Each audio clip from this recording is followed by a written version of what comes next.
최경영의 최강 시사.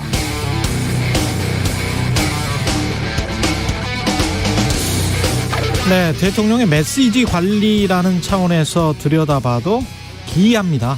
유럽은 전쟁 중이고 미중 갈등은 점점 첨예화되고 있고 남북관계는 강대강으로만 치닫고 있고 인플레이션은 끝이 보이지 않는 상황이고 화물연대 파업 중이고 정부는 아직 중재를 못했고 코스피 종합주가지수는 고점 대비 30% 넘게 빠졌고 원화가치가 폭락해서 1,300원대를 바라보고 있고 두 달 연속 무역수지 적자에 이달 들어서만 무역 적자가 60억 달러라고 하는데 대통령 부부가 성북동에서 빵 산다고 교통통제가 됐다는 사진과 글이 주말 사이 SNS에 올라오고 부부가 영화 보면서 팝콘 먹는 사진이 대통령실 제공으로 보도되는 이런 메시지 관리 이해하기가 힘들죠. 디플레이션 위기 국면에서 국민들에게 모두 많이 쓰고 소비하세요. 그게 경제에 도움되는 길입니다. 만약 그런 상황이었다면, 그래서 그런 메시지를 낸 것이라면 이해하겠습니다. 그런데 지금은 국내외 정치 경제가 미궁의 블랙홀로 빠져드는 것 같은 그런 상황입니다. 이런 상황에서 대통령이 이래도 됩니까? 이렇게 메시지 관리하는 이유는 뭘까 궁금하죠. 뭔가 보통 사람은 생각하지 못하는 그런 깊은 속뜻이 있기를 바랍니다.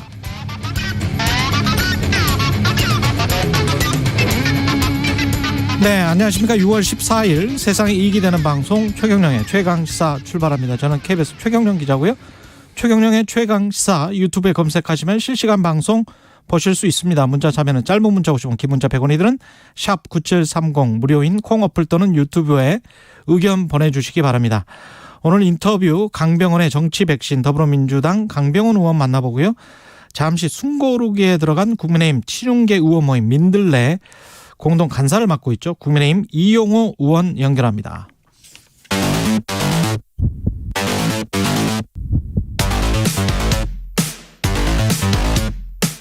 오늘 아침 가장 뜨거운 뉴스 언박싱.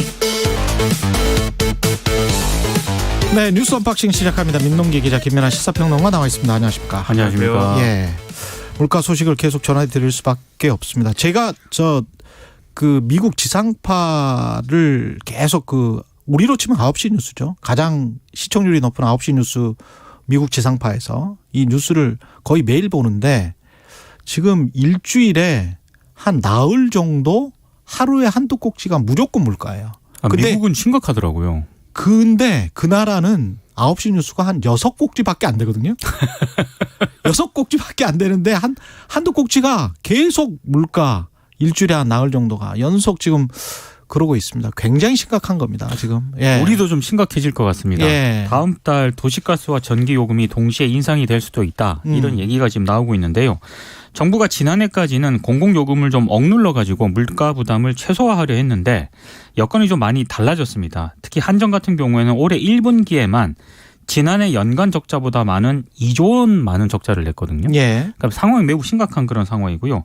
근데 서민 입장에서는 일단 휘발유 경유 가격 인상에다가 도시가스와 전기요금까지 오르게 되면은 아무래도 물가가 더 상승할 수밖에 없고 부담으로 작용할 수밖에 없는 그런 상황인데 더 큰 문제는 원자재 가격이 급등하지 않았습니까? 예.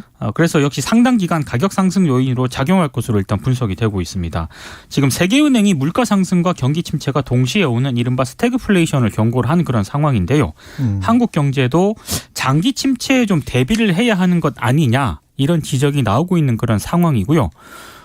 진 회장께서 말씀하신 것처럼 오프닝에서 지금 우리 정부가 이런 문제에 대해서 사실상 올인을 해도 좀 모자랄 그런 상황인데 조금 대응이라든가 이런 걸 보면 좀 우려스러운 대목이 좀 있는 것 같습니다. 그 언론이 지금 말씀하신 대로 이제 해외 언론도 그렇고 스태그플레이션에 대한 우려를 계속 전하고 있는데, 근데 이제 미국이라든가 이런 주요 이제 경제 정책의 담당자들은 일단은 거리를 좀 뒀죠 그동안. 스태그플레이션은 그렇게 볼 수는 없다. 그리고 오지 않을 것이다라고 얘기하는, 예를 들면 벤 버냉키 이제 전 연준 회장도 그렇고 이제 스태그플레이션이 오는 상황까지는 아닐 거다라고 얘기는 하고 있습니다만, 근데 그 메시지의 어떤 정도가 그전에는 아예 그럴 가능성 없습니다 이런 분위기였다면 점점 뭔가 이제 좀 메시지가 분명해지는 듯한, 후퇴하는 듯한 그런 기류도 있거든요. 그만큼 이제 안 좋은 상황이 애초부터 안 좋을 걸로 예상을 했지만 더 안 좋은 상황이 가속화되고 있다는 거를 다들 이제 얘기를 하는 거죠. 그런 분위기여서 상당히 우려가 되는 상황인데 여기다가 이제 우리는 지금 말씀하셨듯이 이제 지금 이제 전력 가격하고 그다음에 가스비나 이런 것들도 지금 이건 예상된 거긴 합니다만은 인상을 해야 되는 그런 상황이지 않습니까? 그렇죠. 특히 이제 여름이고 한데 전력 이 전기료 인상이 되면은 여러모로 이제 우려가 있을 수밖에 없고 특히 이제 저소득층 같은 경우에는 이 여기에 대해서 상당한 타격을 받을 수밖에 없는 거잖아요. 그렇죠. 폭염 피해나 이런 것들에 대해서 상당한 우려가 되는 거여서 이 부분에 대해서는 일단 첫 번째로 이제 대책이 있어야 되겠고 그리고 전반적으로 사실 이 여름만 되면 에어컨 수요나 이런 것 때문에 항상 전기요금 관련된 논란이 막 불거졌잖아요. 이번에도 그렇죠. 또 할 거거든요. 그렇습니다. 여기에 대한 대책이 또 있는지도 이제 걱정스럽고 전반적인 물가 관리도 물가 관리인 거고 이 거시경제 대응도 대응인 거지만 이런 부분에서 뭔가 디테일한 어떤 그런 대책이 있어야 또 국민들이 신뢰를 가질 수가 있는 것인데 지금 잘 준비를 해야 실질적으로 그리고 대책이 지금부터 나와야 이 국면을 넘길 수 있는 것이기 때문에 좀 빨리 뭔가 얘기를 해줬으면 좋겠습니다. 그리고 미국 같은 경우와 한국의 경우는 완전히 다른 게 미국은 그나마 경제 성장률이 지금 그렇게 큰 나라가 경제 성장률이 굉장히 높거든요.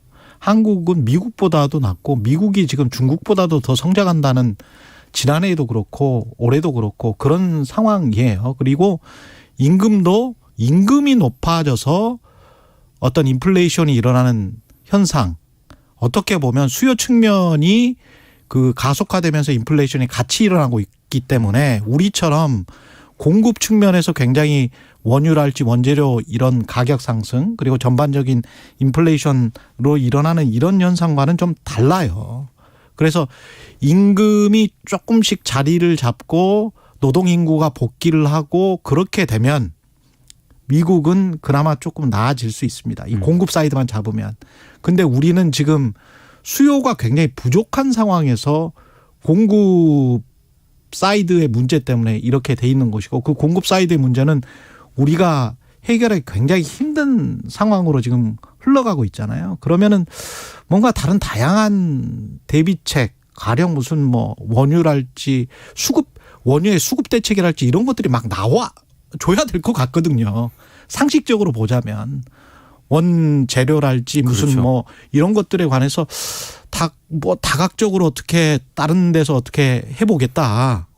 한 1년 정도는 어떻게 해보겠다. 비축률을 어떻게 하겠다. 뭐 이런 것들이 축축축 나와야 될 것 같거든요. 공급 쪽에 있어가지고. 원유도 문제지만 예, 국제 농산물 가격이 있지 않습니까? 그렇죠. 이게 전체 물가 상승을 지금 사실상 주도를 하고 있는 상황이거든요. 그렇죠. 여기에 대해서도 좀 우리가 예. 면밀하게 좀 대책을 세워야 될 것 같은데 이 정부가 내놓는 이런 뭐 여러 가지 방안들이나 이런 걸 보면 아직 이 부분에 대해서 구체적이지 않은 것 같거든요.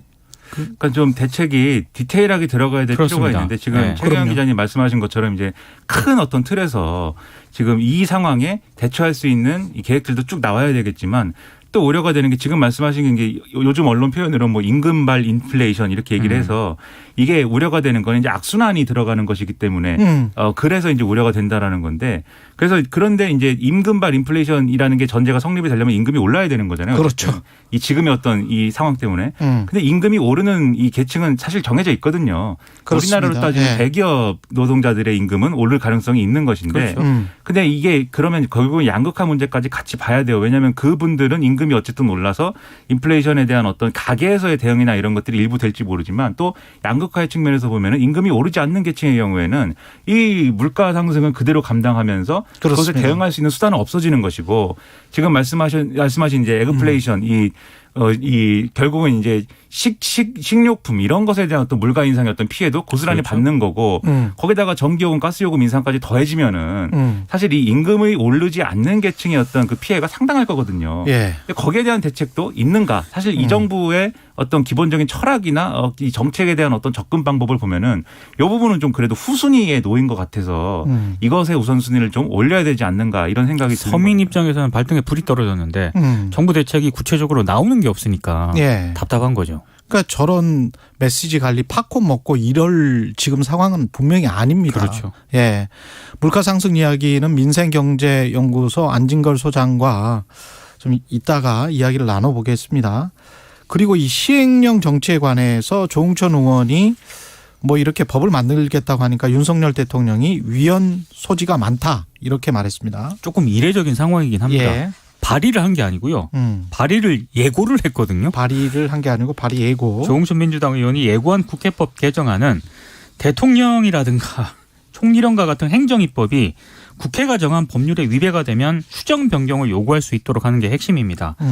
그러니까 행정입법이 위임 범위를 벗어나서 자꾸 제정이 되다 보니까 이른바 모법이 무력화된다. 그래서 법치주의의 가장 큰 기초가 흔들린다. 이게 이제 조홍천 의원의 문제의식이거든요. 여기에 대해서 윤석열 대통령이 이거는 위헌 소지가 많다면서 제동을 걸었습니다. 한마디로 시행령이 잘못됐다면 국회에서 법을 고쳐서 해결하면 되지.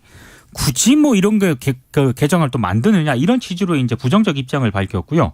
관성동 국민의힘 원내대표도 이건 반헌법적이다. 새 정부의 발목을 잡겠다는 다수당의 폭거다. 이렇게 이제 좀 비판을 했습니다. 근데 여권이 왜 이렇게 민감한 반응을 보이느냐? 사실 이 법안이 통과가 되면은 이른바 시행령 통치를 통해서 전국을 돌파하려던 윤석열 정부의 진로가 좀 차단될 가능성이 좀 높아 보이거든요. 대표적인 게 그 한동훈 법무부 장관 직속 인사정보관리단 있지 않습니까? 이걸 설치하기 위해서 정부조직법을 시행령으로 지금 이렇게 우회한 그런 상황이었는데 예. 이런 걸 이제 못하게 된다는 그런 얘기입니다. 그래서 이제 좀 강하게 반발을 하고 있는 상황입니다. 그러니까 지금 윤석열 대통령이 직접 얘기를 하면서 이 문제가 지금 말씀하셨듯이 뭐 민주당이 지금 당론으로 정한 것도 아니고 조홍천 의원이 발의를 막 한 것도 아닌데 큰 쟁점이 지금 돼버린 그런 상황인데 근데 윤석열 대통령의 발언 자체가 틀린 건 아니에요. 이게. 그렇죠. 원칙적으로 얘기할 때 네. 시행령 제정하는 거는 정부의 역할인 것이고 정부가 가지고 있는 권한인 것이고 맞습니다. 그것에 대해서 입법의 방식으로 이제 좀 이 수정하거나 이 구체화할 수 있는 게 또 국회의 권한이고 시행령이 이 모법하고 이 합치하느냐 이 문제는 사법부가 판단해야 될 문제이기 때문에 이 발언 원론적으로 맞는데 근데 대통령이 이렇게 얘기를 하려면 지금 말씀하신 대로 시행령으로 이 상황을 다 돌파하려고 하는 이런 정치 하지 말아야 된다. 이런 지적이 언론 통해서 계속 나오거든요. 예를 들면 오늘 동아일보 같은 경우도 사설을 썼는데 이 제가 지금 말씀드린 대로 대통령의 이제 언급이 이 원칙적으로 맞고 그다음에 국회법 개정안을 논의를 한다는 이 내용도 상권분리 원칙에 배치될 소지가 크다라고 얘기를 하면서 이렇게 얘기를 하고 있습니다. 이런 이 시행령과 같은 행정명령은 법률의 입법 취지를 벗어나서는 안 된다. 이런 점에서 보면 윤석열 정부도 책임이 있다. 그리고 구체적으로 이 얘기를 하는데 정부는 법무부 산하의 공직 후보자 인사검증 담당하는 인사정보관리단 설치 근거를 법무부령 개정을 통해 만들었다. 그런데 이게 논란의 소지가 많고 이 행정각부의 직무 범위는 법률로 정하도록 되어 있는데 공무원 인사사무는 인사혁신처에 속한다. 정부가 여소야대 상황을 고려해서 정보조직법 개정 대신 시행령 개정으로 우회한 것은 분란을 자초한 원인이다. 이렇게 지적을 하고 있거든요. 그러니까 애초에 이런 정치가 이런 이제 국회에 또 과잉 대응을 불러오고 있는 상황이다라는 걸 지적하고 있는 거고 또 한국일보 사설의 경우에는 이 논란이 정권 때마다 계속 반복돼 왔기 때문에 똑같은 상황 반복하지 말고 둘 다 이제 이렇게 접근할 문제가 아니다라고 강조를 하고 있는 그런 상황이고요. 그 중앙일보의 경우에는 이석연 전 법제처장을 인터뷰를 했는데 똑같은 얘기를 하고 있습니다. 이석연 전 법제처장은 보수 정권에서 이제 법제처장을 한 것이고. 그렇죠. 위헌 소송도 많이 했고요. 그렇습니다. 예. 그리고 이제 미래통합당에서 또 정치를 하려고 했던 그런 분인데 그러니까 보수 인사지 않습니까? 네. 마찬가지 얘기를 했어요. 이 조홍천 의원의 접근 방식 문제다라고 얘기를 하면서도 이 한동훈 소위 말하는 한동훈 인사검증관리단 한동훈 법무부에 설치되는 이것은 이 문제고 자신이 법제처장이라고 하면은 이 시행령은 막았을 거다라고 얘기를 하거든요. 그러니까 이런 점들은 지금 윤석열 대통령과 정부가 제대로 좀 곱씹어볼 대목이다. 좀 이렇게 생각할 수 있는 거죠. 인사정보관리단처럼 구체적인 케이스에 들어가야 될 것 같고 핵심 워딩은 이겁니다. 입법 취지를 벗어나는 시행령. 그렇습니다. 입법 취지를 벗어나는 시행령은 그건 문제가 있는 거죠. 그렇죠. 그러니까 법의 취지를 벗어나서 법 밑에다가 그 법 다음에 우리가 다 배웠지 않습니까? 법 다음이 시행령이거든요. 하위라는 거죠. 근데 법 취지와 반대로 그 시행령을 만들어서 그래서 정부의 효율성을 높이겠다.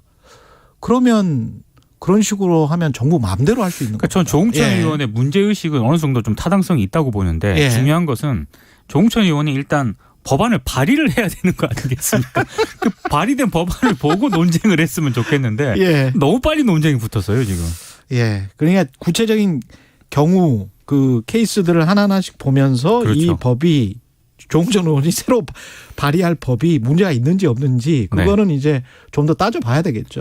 법안 내용을 보고. 그렇죠. 예. 네, 아무래도 윤석열 대통령이 먼저 이렇게 반응한 거는 앞서 말씀하셨듯이 지금 여소야대 상황이고 해서 법안을 바꿔야 해결 가능한 문제들을 다 시행령으로 돌파하겠다.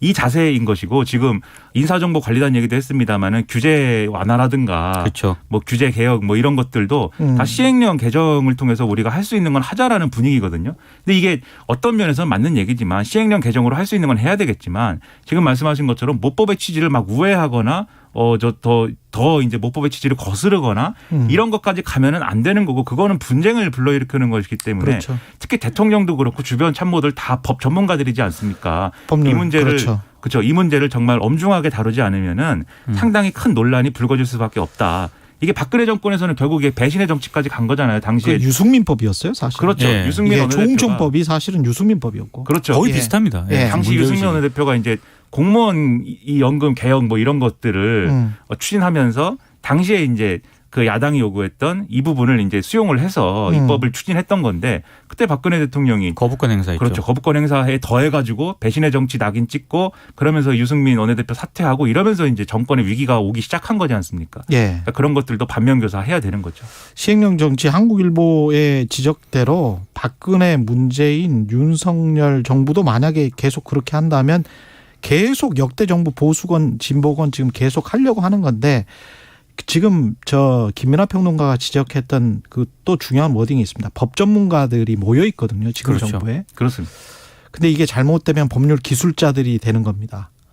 그리고 이게 시행령 정치를 했었을 때 상황을 들여다보면 지난 10년간 꼭 그 대형 로펌, 제가 특정한 이름은 말하지 않겠습니다만 한국 최대 대형 로펌이 시행령과 관련한 그리고 정부 입법과 관련한 정부의 효율성 하고자 하는 거를 법적으로 갖다 끼워 맞추는 것들 그 최고의 법률 기술자들이 모여 있는 집단에서 이거를 도움을 주고 뭔가 혜택을 받고 이런 의심을 굉장히 많이 받아왔거든요. 거기다가 검찰 출신들이 굉장히 많이 모여 있기 때문에 그런 쪽으로 가버리면 정부 효율성만을 너무 추구하면서 실제로는 법 취지에 다 위배되는 것들 해버리면 그러면 곤란합니다. 그거는 민주주의 아닙니다. 사실 저는 조홍천 의원이 이 부분에 있어서 문제의식을 가지는 것도 조홍천 의원도 검사 출신이지 않습니까? 그렇죠.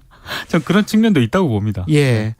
검찰이 지금 산업부 블랙리스트 의혹 백운규 전 장관 구속영장 신청을 했고요. 청구를 했는데요. 예. 영장 발부 여부에 따라서 이 검찰 수사가 문재인 정부 청와대를 향할 수도 있습니다. 예. 일단 백 전 장관이 13개 산업부 산하기관에 사직서를 요구하는 한편 산 산하기관의 후임자 임명을 부당 지원하고요. 또 다른 산하기관의 경우에는 내부 인사를 취소하도록 지시했다는 게 검찰의 판단입니다. 백 전 장관의 구속 전 피의자 신문은 15일 오전에 이제 서울 동부지법에서 열리게 되는데요. 만약에 구속영장이 발부가 되면 검찰 수사가 문재인 정부 청와대 인사수석실 등으로 확대될 가능성도 있습니다. 그런데 변수가 3년이나 지금 이 사건이 지났거든요. 예. 그래서 검찰이 대선 직후 꺼내든 것이기 때문에 법원이 구속수사 필요성을 인정하지 않을 가능성도 있습니다. 이건 좀 봐야 될 것 같고요. 백운규 전 장관에 대한 검찰의 구속영장 청구는 이번이 두 번째입니다. 지난해 2월 대전지검에서 월성원전 경제성 평가 조작을 지시했다면서 백 전 장관의 구속영장을 청구했는데 당시에는 이제 기각을 했었거든요. 당시 대전지검장이 이두봉 현 인천지검장입니다. 이른바 윤석열 라인으로 분류되는 그런 인물이고요. 백 전 장관이 이 사건으로 불구속 기소돼서 현재 1심 재판을 받고 있는데 이번에 이제 또다시 영장을 청구한 것은 일종의 별건 구속 시도라는 평가가 나오고 있습니다. 그러니까 이제 이 문제를 가지고 민주당은 이제 벌써 이제 이게 일종의 보복 수사가 시작된 것이다 이렇게 규정을 하고 있고 그다음에 이게 이제 백운규 장관 내일 이제 오전 10시 반에 이 영장 실질 심사를 진행하는데 구속이 되면은 아무래도 윗선 수사까지 더 윗선 수사까지 갈 것이다라고 보는 시각이 좀 강한 것 같아요. 그렇죠. 그래서 당시 문재인 청와대 수사가 불가피할 것이고 근데 이제 구속영장이 기각이 되면은 아무래도 이 수사의 흐름상 백운규 전 장관까지만 기소하는 걸로 마무리되지 않겠느냐라는 뭐 견해도 있고 한데 예. 근데 거기까지는 뭐 제가 뭐 정확히는 어떻게 될지는 예측할 수 없겠습니다만 그 조건을 보면은 계속 이 관련 수사가 이어질 수 있는 그런 조건이 있어요. 뭐냐면 지금 문재인 정권에서 진행된 뭐 다른 얘기들에 대해서도 블랙리스트 의혹 이런 것들을 당시에 과거의 자유한국당이 계속 검찰에 고발을 한 바가 있거든요. 그렇죠. 통일부, 교육부, 과학기술정보통신부 등등 이 산하기관장들에 대한 이 문제 이런 예. 것들을 고발을 했고 그다음에 조국 전 법무부 장관, 임종석 전 청와대 비서실장, 조현옥 전 청와대 인사수석 등등이 계속 이런 비슷한 혐의들로 고발이 된 상태입니다. 지금 이게 김은경 환경부 장관 같은 경우는 비슷합니다. 확정 판결을 그렇죠. 받았었던 거잖아요. 네, 그렇죠. 직권남용으로. 그렇죠. 예, 비슷한 사건. 그래서 예. 여기다가 지금 이제 민동기 기자님 말씀하신 대로 상당히 고발이 된 지 오래된 사안인데 정권이 바뀔 때쯤 돼서 이제 수사가 진행이 된 것이고 그리고 특히 대선 기간 동안에 윤석열 대통령이 또 적폐 수사 해야죠 해가지고 이게 일종의 보복 수사하는 거냐 이런 논란까지 이제 같이 다 이렇게 번져 있는 상황이잖아요. 그렇죠. 그렇게 되면 당연히 수사를 하게 되면은 여러 가지 의심들이 생길 수밖에 없습니다. 근데 이 의심이 있기 때문에 수사를 하지 말라고 할 수는 없는 것이고 그건 안 되는 거고 예. 철저히 수사를 하되 근데 이 사안의 좀 본질적인 어떤 부분도 같이 봤으면 좋겠어요. 결국 정권이 바뀌면 뭔가 관행적으로 이 낙하산 인사를 해가지고 원래 있던 사람들 밀어내고 새 정권의 어떤 코드에 맞는 사람들 낙하산으로 뿌리고 이런 것들이 과거에는 그냥 용인이 됐던 측면들이 있는 거잖아요. 근데 이제부터는 이것은 범죄라는 거 아닙니까? 이것은. 그렇죠. 명확한 예. 범죄라는 거는 그래서 아니 법원 판결이 이미 났으니까. 그렇죠. 환경부 전 환경부 장관에 대해서. 그렇습니다. 그래서 이 문제에 대해서는 우리 사회가 이게 뭐 정파 간에 무슨 뭐 보복이냐 뭐 이런 논란 불가피한 부분들도 있지만 우리 사회가 앞으로 이런 거는 이제 안 하는 거다 정치 권력이 그런 것들을 명확히 하는 기회로 또 삼으면서 앞으로 이제 더 좋은 어떤 인사 원칙을 가져갈 수 있는 해법을 찾는 걸로 그런 기회로 삼아야 되겠는데 이게 수사하는 쪽이나 반응하는 쪽이나 보복 수사냐 이거 뭐 그런 프레임으로만 가면 네. 그리고 그런 프레임을 조장하는 쪽으로 가면 네. 제가 볼 때는 비생산적인 얘기들만 계속 하게 될 가능성이 사실 이거는 커집니다. 그렇죠. 정치의 영역에서 해결을 해야 되거든요. 그렇죠. 검찰의 영역이 아니라. 그러든지 그냥 계속 철저히 수사를 해서 그냥 징벌을 하든지 아니면 미국처럼 대통령실 화이트하우스에 쭉 써놨잖아요. 어떤 사람들을 임명할 수가 있다. 대통령실에서. 플럼북이라는 예, 그렇죠. 플럼북이라는 거. 네. 쭉 써놓은 그 영역 내에서는 한꺼번에 정권의 정치 철학이 같은 사람들이 쭉 들어갔다가 기관장까지. 근데 그런 영역이 어떤 중립성을 원칙으로 하는 무슨 선거관리위원회나 이런 게 플럼북에 써져 있는 건 아니에요. 그렇죠. 그렇죠. 예. 네. 그러니까 그런 어떤 기관들 뭐 산업부 산하에 있는 기관들이랄지 이런 기관들은 쭉 갔다가 아니면은 뭐 정권이 끝나면 다시 5년 후에는 다 그냥 일거 퇴진을 하다가 그런 식으로 합리적으로 조정을 한달지 근데 이제 그런 것도 한번 생각을 해봐야 될 것 같아요. 고려할 만한 부분인데 근데 미국은 역사적으로 이제 정실주의 인사 원칙이 계속 있었던 나라라 가지고 그렇죠. 그게 역사적인 경험이 다르긴 합니다. 그래서 네. 그러면 절충적으로 공공기관장들의 임기를 네. 조정을 해서 이게 대충 이제 5년 임기에 맞도록 그래서 예를 들면 2년 6개월로 한다든지 해서 5년에 맞추는 방안이라든가 이런 걸 만들어야 되지 않느냐. 꼭 네. 정실주의로 가지 않더라도 그렇습니다. 이런 얘기도 있는 거거든요. 그렇습니다. 고려해 볼 필요가 있겠습니다. 예. 언박싱 맞춰야 되네. 그 속보가 지금 들어왔는데 누리호 2차 발사가 16일로 하루 연기됐다고 합니다. 날씨 때문에 그럴 예, 겁니다. 강풍, 비 등 현지 기상 여건이 좋지 않다고 판단을 해서 그렇게 해서라도 뭐 16일에 연기해서 잘 됐으면 성공시켜야죠. 예, 성공 좋겠습니다. 기원합니다. 네. 예, 기원합니다. 뉴스 언박싱 민동기 김민아 평론가였습니다. 고맙습니다. 고맙습니다. KBS 1라디오 최경련의 최강시사 듣고 계신 지금 시각 7시 43분입니다. 최강시사 출근길 날씨 정보입니다. 조금 전 들으셨다시피 3단 조립을 모두 끝낸 누리호 2차 발사가 하루 연기돼 16일 목요일로 결정됐습니다. 남은 변수 날씨 때문이 있고요. 현재 고흥지역 나로 우주센터 부근에는 바람도 강하고 강우량 5mm 내외로 비도 오고 있습니다. 이 때문에 누리호 2송과 발사가 하루씩 연기된 점 다시 강조드리고요. 오늘 전국적으로 비나 소나기 예보가 들어있습니다. 저기압 영향입니다. 남해안과 제주에 강한 바람이 불고 있어서 또 부근 해상도 풍랑특보까지 내려져 있습니다. 비는 주로 오늘 강원과 충청, 남부지방 제주에 지금처럼 내리겠고요. 대부분 밤에 그치겠지만 일부 동쪽 지역과 충북은 내일 새벽까지 혹은 강원 영동은 아침까지 이어지겠습니다. 경기 동부는 내일 새벽에 가끔 비 예보 있고요. 또 그 밖에 서울과 인천, 경기 지역은 곳에 따라 내일 새벽까지 빗방울 정도 예보가 들어있습니다. 서울이 29도로 오늘도 전국에서 꽤 높은 기온에 속하겠습니다. 반면 세종, 대전, 광주 22도, 대구, 강릉 강릉은 19도의 낮 기온이 그치면서 비 오는 곳은 아주 낮 동안에 선선하겠고요. 목요일 이후로 점차 더워져 금요일부터는 전국적인 더위 또다시 반복되겠습니다. 현재 서울 기온은 21도입니다. 출근길 날씨 정보 최영우였습니다. 계속해서 이 시각 교통 상황 KBS 교통정보센터의 김민희 씨가 정리해드립니다. 네, 출근 정체가 빠르게 늘고 있습니다. 제2경인고속도로 성남 쪽으로 광명터널에서 있었던 사고는 처리 작업이 마무리됐지만 안현분기점부터 더딘 흐름 남아있고요. 반대 인천 쪽으로는 일찍에서 광명 사이로 정체 시작됐습니다. 서해안고속도로 서울 방면으로 당진 부근 3차로에서는 고장난 화물차를 처리하고 있습니다. 이후로는 일찍에서 금천 사이로 정체 시작됐고요. 반대 목포 쪽으로는 매송휴게소에서 비봉 사이와 또 팔탄분기점에서 화성휴게소 사이로 속도 줄여 지납니다.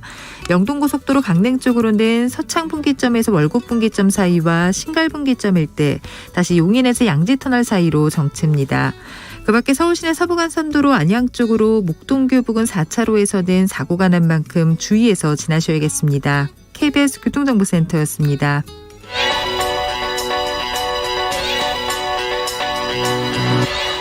최강 시사 이상민의 눈. 네, 이상민의 눈 나라살림연구소 이상민 수석연구위원 나오셨습니다. 안녕하십니까? 예, 안녕하세요. 오늘은 규제 이야기군요. 예, 맞습니다. 예. 그 최근에 추경호 부총리께서 뭐 규제 혁파에 대해서 굉장히 자주 얘기를 하세요. 근데 이게 사실 생각해 보면은 이번 정부만 규제 개혁을 얘기한 것이 아니라 모든 정부가 규제를 개혁하겠다고 그랬잖아요. 바로 전에 문재인 정부도 무슨 샌드박스. 그렇죠. 뭐 규제 샌드박스 해서 뭐 모든 뭐 규제를 다 없애고 이거 뭐 네거티브 규제로 뭐 만들겠다 뭐 그랬고요. 예. 뭐 규제에 대해서는 뭐 가장 스스로 뭐 친기업의 화신이라고 평가받 기를 바라는 이명박 정부가 규제 개혁 얘기를 굉장히 많이 했고요. 뭐 전봇대를 뽑는다. 그때 그 이명박 대통령 당선인 시절이지 않았습니까? 예, 그랬었던 것 같아요. 데이블 산단에 전봇대를 이렇게 지나다가 보고 예. 아직도 이렇게 전봇대냐. 맞습니다. 전봇대 다 뽑자. 예, 그래서 뭐 대한민국에 존재하는 모든 규제를 전봇대를 뽑는다라는 식으로 말을 했는데요. 근데 거기 전봇대만 뽑았어요. 그렇죠. 그 현대경제연구원의 연구 결과를 따르면은 이명박 정부 시절에 그 뽑혀진 규제는 한 180건 정도 되고 180건. 예, 새로 만들어진 규제는 한 1,700건 정도 된다고 하더라고요. 1,700건. 예. 그러니까 10배를 규제를 더했네요. 맞습니다. 그래서 이명박 정부 때도. 예, 규제가 이렇게 안 없어진다라는 사실을 말하고 싶고요. 그 다음 박근혜 정부도 모든 규제를 물에 빠뜨려 놓고 살아남는 규제만 살리겠다라는 말을 해서 굉장히 좀 문제가 됐었잖아요. 예. 그 말을 한 시점이 세월호 참사 직후에 그런 말을 해서 그 이슈가 됐었는데 근데 그럼에도 불구하고 박근혜 정부도 그렇고 문재인 정부도 그렇고 뭐 규제를 그렇게 개혁했다라는 평은 받지 못하고 있죠. 그렇죠. 근데 왜 이럴까요? 이게 규제가 무엇인지 좀 근본을 생각을 해봐야 돼요. 그러니까 우리가 언뜻 생각해 보면은 규제는 무조건 나쁜 거고 없어져야 되는 거다라는 생각이 들고 언론이 특히 계속 규제는 나쁜 것처럼 이야기를 하니까. 그렇죠. 근데 그에 반면에 뭐 보호는 필요하지만 규제는 불필요하다 뭐 이런 생각을 가질 수가 있어요. 근데 잘 생각해 보면은 규제랑 보호는 똑같은 말이거든요. 그러니까 이게 무슨 말이냐면은 뭐 강아지를 가지고 산책을 한다. 이렇게 목줄을 해야 되잖아요. 그렇죠. 그러니까 이게 규제죠. 아니면 규제죠. 그렇죠. 조금 더 큰 강아지, 큰 개를 가지고 산책을 하면은 목줄뿐만 아니라 입마개까지 해야 됩니다. 근데 이건 그 개 주인 입장에서는 규제지만 주변 시민들에게는 시민들을 보호하는 거잖아요. 그렇죠. 마찬가지로 뭐 건물을 하나 진다. 굉장히 많은 규제가 필요해요. 뭐 소방 규제도 필요하고 뭐 제가 뭐 음식물 제조업체를 차린다. 굉장히 많은 식품 위생 관련된 규제가 필요한데 하는 사람 입장에서는 규제지만 주변 음식물을 먹는 사람들을 보호하기 위한 거고 그리고 그 건물에 사는 사람들을 위해서 뭐 소방이나 난연제를 써야 되는 보호를 위해서 그런 규제가 필요한 겁니다. 그 공원에서 생각을 해보니까 가령 뭐 우리 술 먹게 하나요? 공원에서 술 먹어도 되나요? 뭐 술을 뭐 팔거나 이런 거는 분명히 이제 최소한 규제를 할 미성년자에게는 술을 팔지 못하게끔 규제를 하는 거죠. 이것은 바로 거꾸로 생각해 보면 미성년자를 보호하는 거죠. 다른 나라들은 공원에서 술도 못 마시게 하거든요. 더 보호를 많이 하고 더 규제를 많이 한다라는 얘기죠. 저기 $100 정도 벌금이 아주 센 뭐 그런 미국은 것도 뭐 있고. 그렇다고 하는데요. 예. 근데 한국 같은 경우에 그냥 가지고 와서 뭐 치맥 먹는 경우는 그냥 괜찮고. 그렇죠. 근데 거기에서 무슨 상인들이 막 이렇게 돌아다니면서 뭔가를 팔게 되면 그거는 또 규제를 맞습니다. 하는 것이고. 예. 예. 그래서 저는 요즘에 이 규제랑 보호랑 같은 말이다라는 것을 느끼기 위해서 요즘에 그 가상자산이 굉장히 핫 이슈잖아요. 그렇습니다. 엄청나게 뭐 떨어지고 있는데 그런데 이게 사실 재작년에 가상자산이 한참 오르고 있을 때 규제가 좀 필요하다라고 했는데 정치권이 어떠한 규제도 만들지 않았어요. 왜냐하면은 가상자산을 투자하는 청년표를 얻기 위해서 청년들 입장에서는 가상자산을 규제한다고 하면은 가상자산 가치가 떨어질 것 같고 그렇죠. 가상자산을 보호한다면은 가상자산 가치가 오를 것 같은데 예. 사실 이게 같은 말인 게요.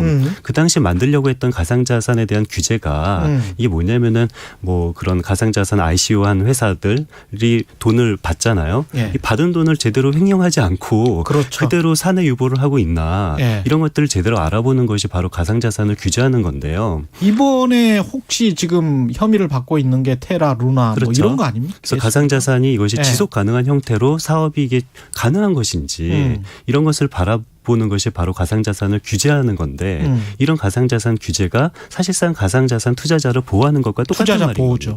예. 그렇기 때문에 이제는 좀 가상자산이 이렇게 좀 떨어졌을 때 우리는 규제와 보호가 정확히 같은 말이다라는 사실을 알고 우리가 규제를 해야 되는데 문제는 그렇다면 모든 규제가 좋은 것인가 당연히 아니고요. 그렇죠. 규제는 그 당시에 만들어졌을 때는 분명히 보호하고자 하는 법적 실익이 있었어요. 예. 그렇지만 요즘에 얼마나 세상이 빨리 변합니까? 그렇기 때문에 이 규제 세상이 변하는 것만큼 규제 방식도 변해야 되는 거죠. 규제 방식이 만약에 변하지 않으면은 굉장히 비효율적인 규제가 계속 있을 수밖에 없는 거고요. 그렇죠. 그렇기 때문에 우리는 규제를 가만히 놔둬도 안 되고 규제는 반드시 개혁을 해야 되는 거고요. 예. 더 구체적으로 말해서 규제는 전환의 대상입니다. 전환. 지금 현재 하고 있는 규제 방식을 조금 더 변화된 세상에 맞춰서 더 효율적인 규제로 전환한다라는 그런 식으로 생각을 해야 되는데 예를 들어서 시대에 맞지 않는 규제가 분명히 있다. 그렇죠. 뭐 예. 예를 들어서 뭐 시주를 산책하는데 예. 이 목줄은 해야 되겠지만 입마개까지는 할 필요가 없잖아요. 그렇죠. 입마개 할 수도 없어요. 이게 시주는 예. 생긴 예. 게 그래서 조그마해서. 예, 그렇죠. 그래서 이런 식으로 만약에 시주한테 입마개를 한다 이런 예. 규제는 예. 반드시 뭐 바꿔야 되던가 뭐 철폐해야 되던가 전환해야 되는 거인 거고요. 잘못하면 동물 학대되는 거예요. 그렇죠. 너무 작은 애한테 하면. 예, 맞습니다. 예. 그래서 우리는 규제를 분명히 개혁해야 된다는 것은 이것은 사실인 거고. 예. 근데 우리가 규제 개혁할 때 우리는 어떤 생각을 해야 되냐면은 원래 이 규제가 처음에 왜 만들어졌을까? 이 규제를 만들어서 보호를 해야 되는 대상이 무엇일까를 먼저 생각을 해서 맞습니다. 지금 현재는 그 보호해야 될 대상을 보호하는 방식을 과거의 구태의연한 규제가 아니라 조금 더 효율적이고 새로운 규제로 전환을 해야지라는 생각으로 규제를 바라봐야지 규제는 무조건 나쁜 거, 전봇대 뽑아야 되는 거 이런 식으로 생각해서 철폐해야 되는 것 이런 식으로 생각하면은 규제의 어떤 참 의미를 모른다라는 생각이 듭니다. 게다가 이게 규제라는 게 곰곰이 보면 누구에게 이익이고 누구에게 분명히 손해가 나는 거거든요. 그렇죠. 규제에 따라서 규제 방향에 따라서. 맞습니다. 그래서 뭐 사실 대기업은 다 규제를 풀 것을 원한다. 그렇지 꼭 않더라고요. 좋은 지적인데요. 예. 예를 들어서 포이즌 필이라는 게 있어요. 예. 그러니까 대기업을 누가 M&A를 하고 싶을 때 예. 이게 포이즌 필, 이게 독약이라는 거잖아요. 예. 이 주식에다 독약을 타서 예. M&A의 가치를 떨어뜨리는 그런 것이 포이즌 필인데 그러니까 이 M&A를 하지 못하게 규제를 하는 거죠. 그렇죠. 그런데 이 포이즌 필을 도입해야 된다라고 주장하는 것은 재계예요. 그렇죠. 재벌 기업이에요. 충분히 주식수를 가지고 있지 못한 대주주들이 그런 걸 맞습니다. 원하는 것이죠. 그래서 우리가 언뜻 생각해 보면은 뭐 재벌 기업은 전부 다 규제를 풀기를 바라고 그렇게 생각하는데 사실은 재벌 기업조차도 이런 포이즌 필 같은 M&A를 규제하는 방식을 도입하자라고 주장하는 것을 보면은 상황에 따라서 그때그때 달라진다는 사실을 알 수가 있죠. 그러니까요. 그리고 기득권들, 가령 뭐 은행들 같은 경우도 야, 우리는 이렇게 규제가 많은데 핀테크 하는 데들, 맞습니다. 인터넷 뱅킹 하는 데들 저런 데는 왜 규제 안 해? 제발 규제해. 그렇죠. 이렇게 이야기를 하거든요. 예. 그러니까 다 어떤 본인들의 이익이냐 손해냐에 따라서 달려 있는 것 같아요. 예, 맞습니다. 예. 그러니까 누구의 이익이고 누구의 손해인지를 언론이 사실은 명확하게 좀 제시를 해줘야 되는데. 맞습니다. 그리고 왜 규제를 하고 있고 이 규제를 없애면은 이 규제를 통해서 보호해야 되는 그 법익이 어떤 식으로 나빠지는지까지도 같이 공평하게 언론이 보도를 하는 것이 옳겠죠. 그러니까 너무 정치적으로 규제라는 그 단어 하나도 너무 정치적으로 규제만 없으면 모든 것이 좋은 것처럼. 맞습니다. 그 사실 제가 어디 이카노미스트 잡지에서 봤는데 캘리포니아에서 집 짓는 게 쿠바에서 집 짓는 것보다 더 어렵다고 캘리포니아에 사는 사람들이 불평을 한대요. 예, 그렇겠죠. 그 정도로 규제가 심하다는 거예요. 예, 그러니까 공산주의 국가보다 더 집 짓는 게 힘들다. 예. 이 나라에서는. 그 나라가 미국이잖아요. 예, 그렇죠. 규제의 천국이라는. 그렇죠. 뭐 난연제를 써야 된다라는 규제 반드시 필요하죠. 우리 건물 짓는 사람 입장에서는 난연제를 안 쓰면 훨씬 더 가격이 싸겠죠. 그렇죠. 그렇지만 그 건물에서 살고 있는 사람들을 위해서는 뭐 어떤 그렇습니다. 난연제 규제도 있어야 되는 거고 뭐 철근이 뭐 몇 미리보다 더 두꺼워야 된다라는 그렇죠. 그런 규제도 필요하고 그런 규제 없으면은 뭐 건물이 무너질 수밖에 없는 거죠. 그렇습니다. 사람 생명, 이익, 뭐 공익 이런 걸 전반적으로 생각하는 그런 규제 혁신 방안이 나왔으면 좋겠습니다. 예, 규제 그 혁신보다는 규제 전환이라는 규제 말을 전환. 저는 좋아합니다. 예, 나라살림연구소 이상민 수석연구위원이었습니다. 예, 감사합니다. 고맙습니다. KBS 1라디오 최경련의 최강시사 1부는 여기까지고요. 잠시 2부 강병원의 정치백신 김호기 교수의 사회학 카페 준비되어 있습니다.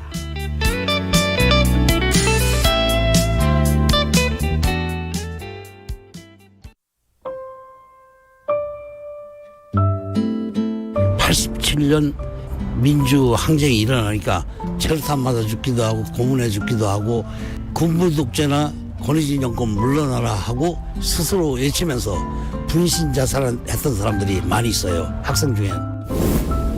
2022 KBS 연중기획 기억을 기록하다. 아들이 분신 사망했는데 그 당시에 사망했을 당시에 불순분자로 취급을 받았어요. 가정이 무르해서 뭐 성적이 안 올라가서 자기가 분신 자살한 걸로 이런 식으로 은폐를 시켰어요. 우리 부모들도 감시를 했습니다. 대학에 들어갔을 때 부탁했어요. 일단 공부하러 들어갔으니까 학업에 열중하다가 졸업하고 나서 하든지 해라 했는데 2학년 때부터 했다고 하더라고. 내 자식이 부끄럽지 않은 삶을 살다 갔다. 이렇게 난 기억하고 싶고, 그래서 내가 아들이 못한 일을 하겠다는 각오로 지금 나와서 일을 하고 있습니다. 민주화운동 과정에서 아들을 잃은 전국 민족민주유가족협의회 장남수 회장은 기억합니다. 민주화운동으로 아들 장현구 씨가 떠난 지 30년이 흘렀습니다. 하지만 민주유공자법은 20년 넘게 국회 문턱을 넘지 못하고 있는 상황. 아버지는 비닐하우스에서 꽃을 재배하던 심정으로 국회 앞 천막에서 아들의 못다 핀 꽃이 피어나길 간절히 바라고 있습니다. 당신과 대한민국의 기억, KBS가 기록합니다.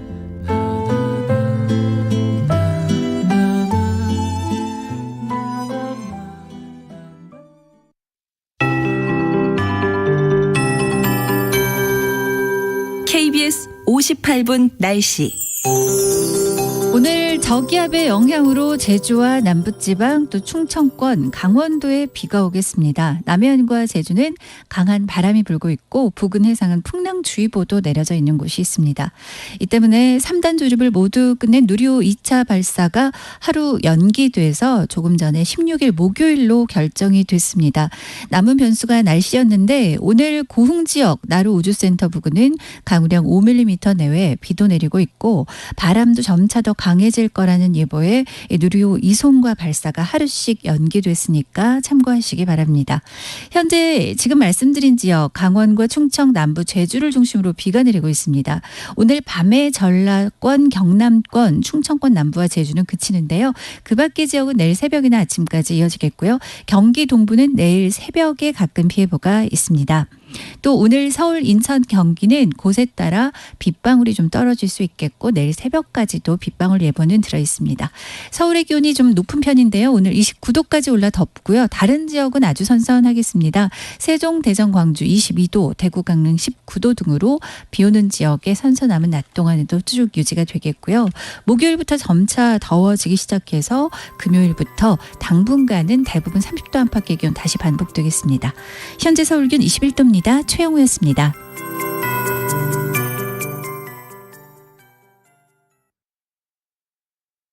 정성을 다하는 국민의 방송 KBS가 8시를 알려드립니다.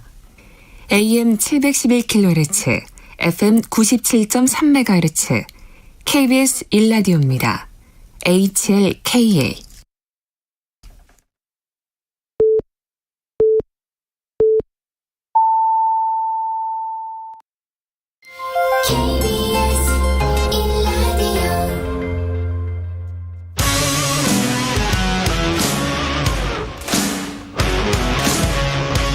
오늘 하루 이슈의 중심 최경영의 최강 시사.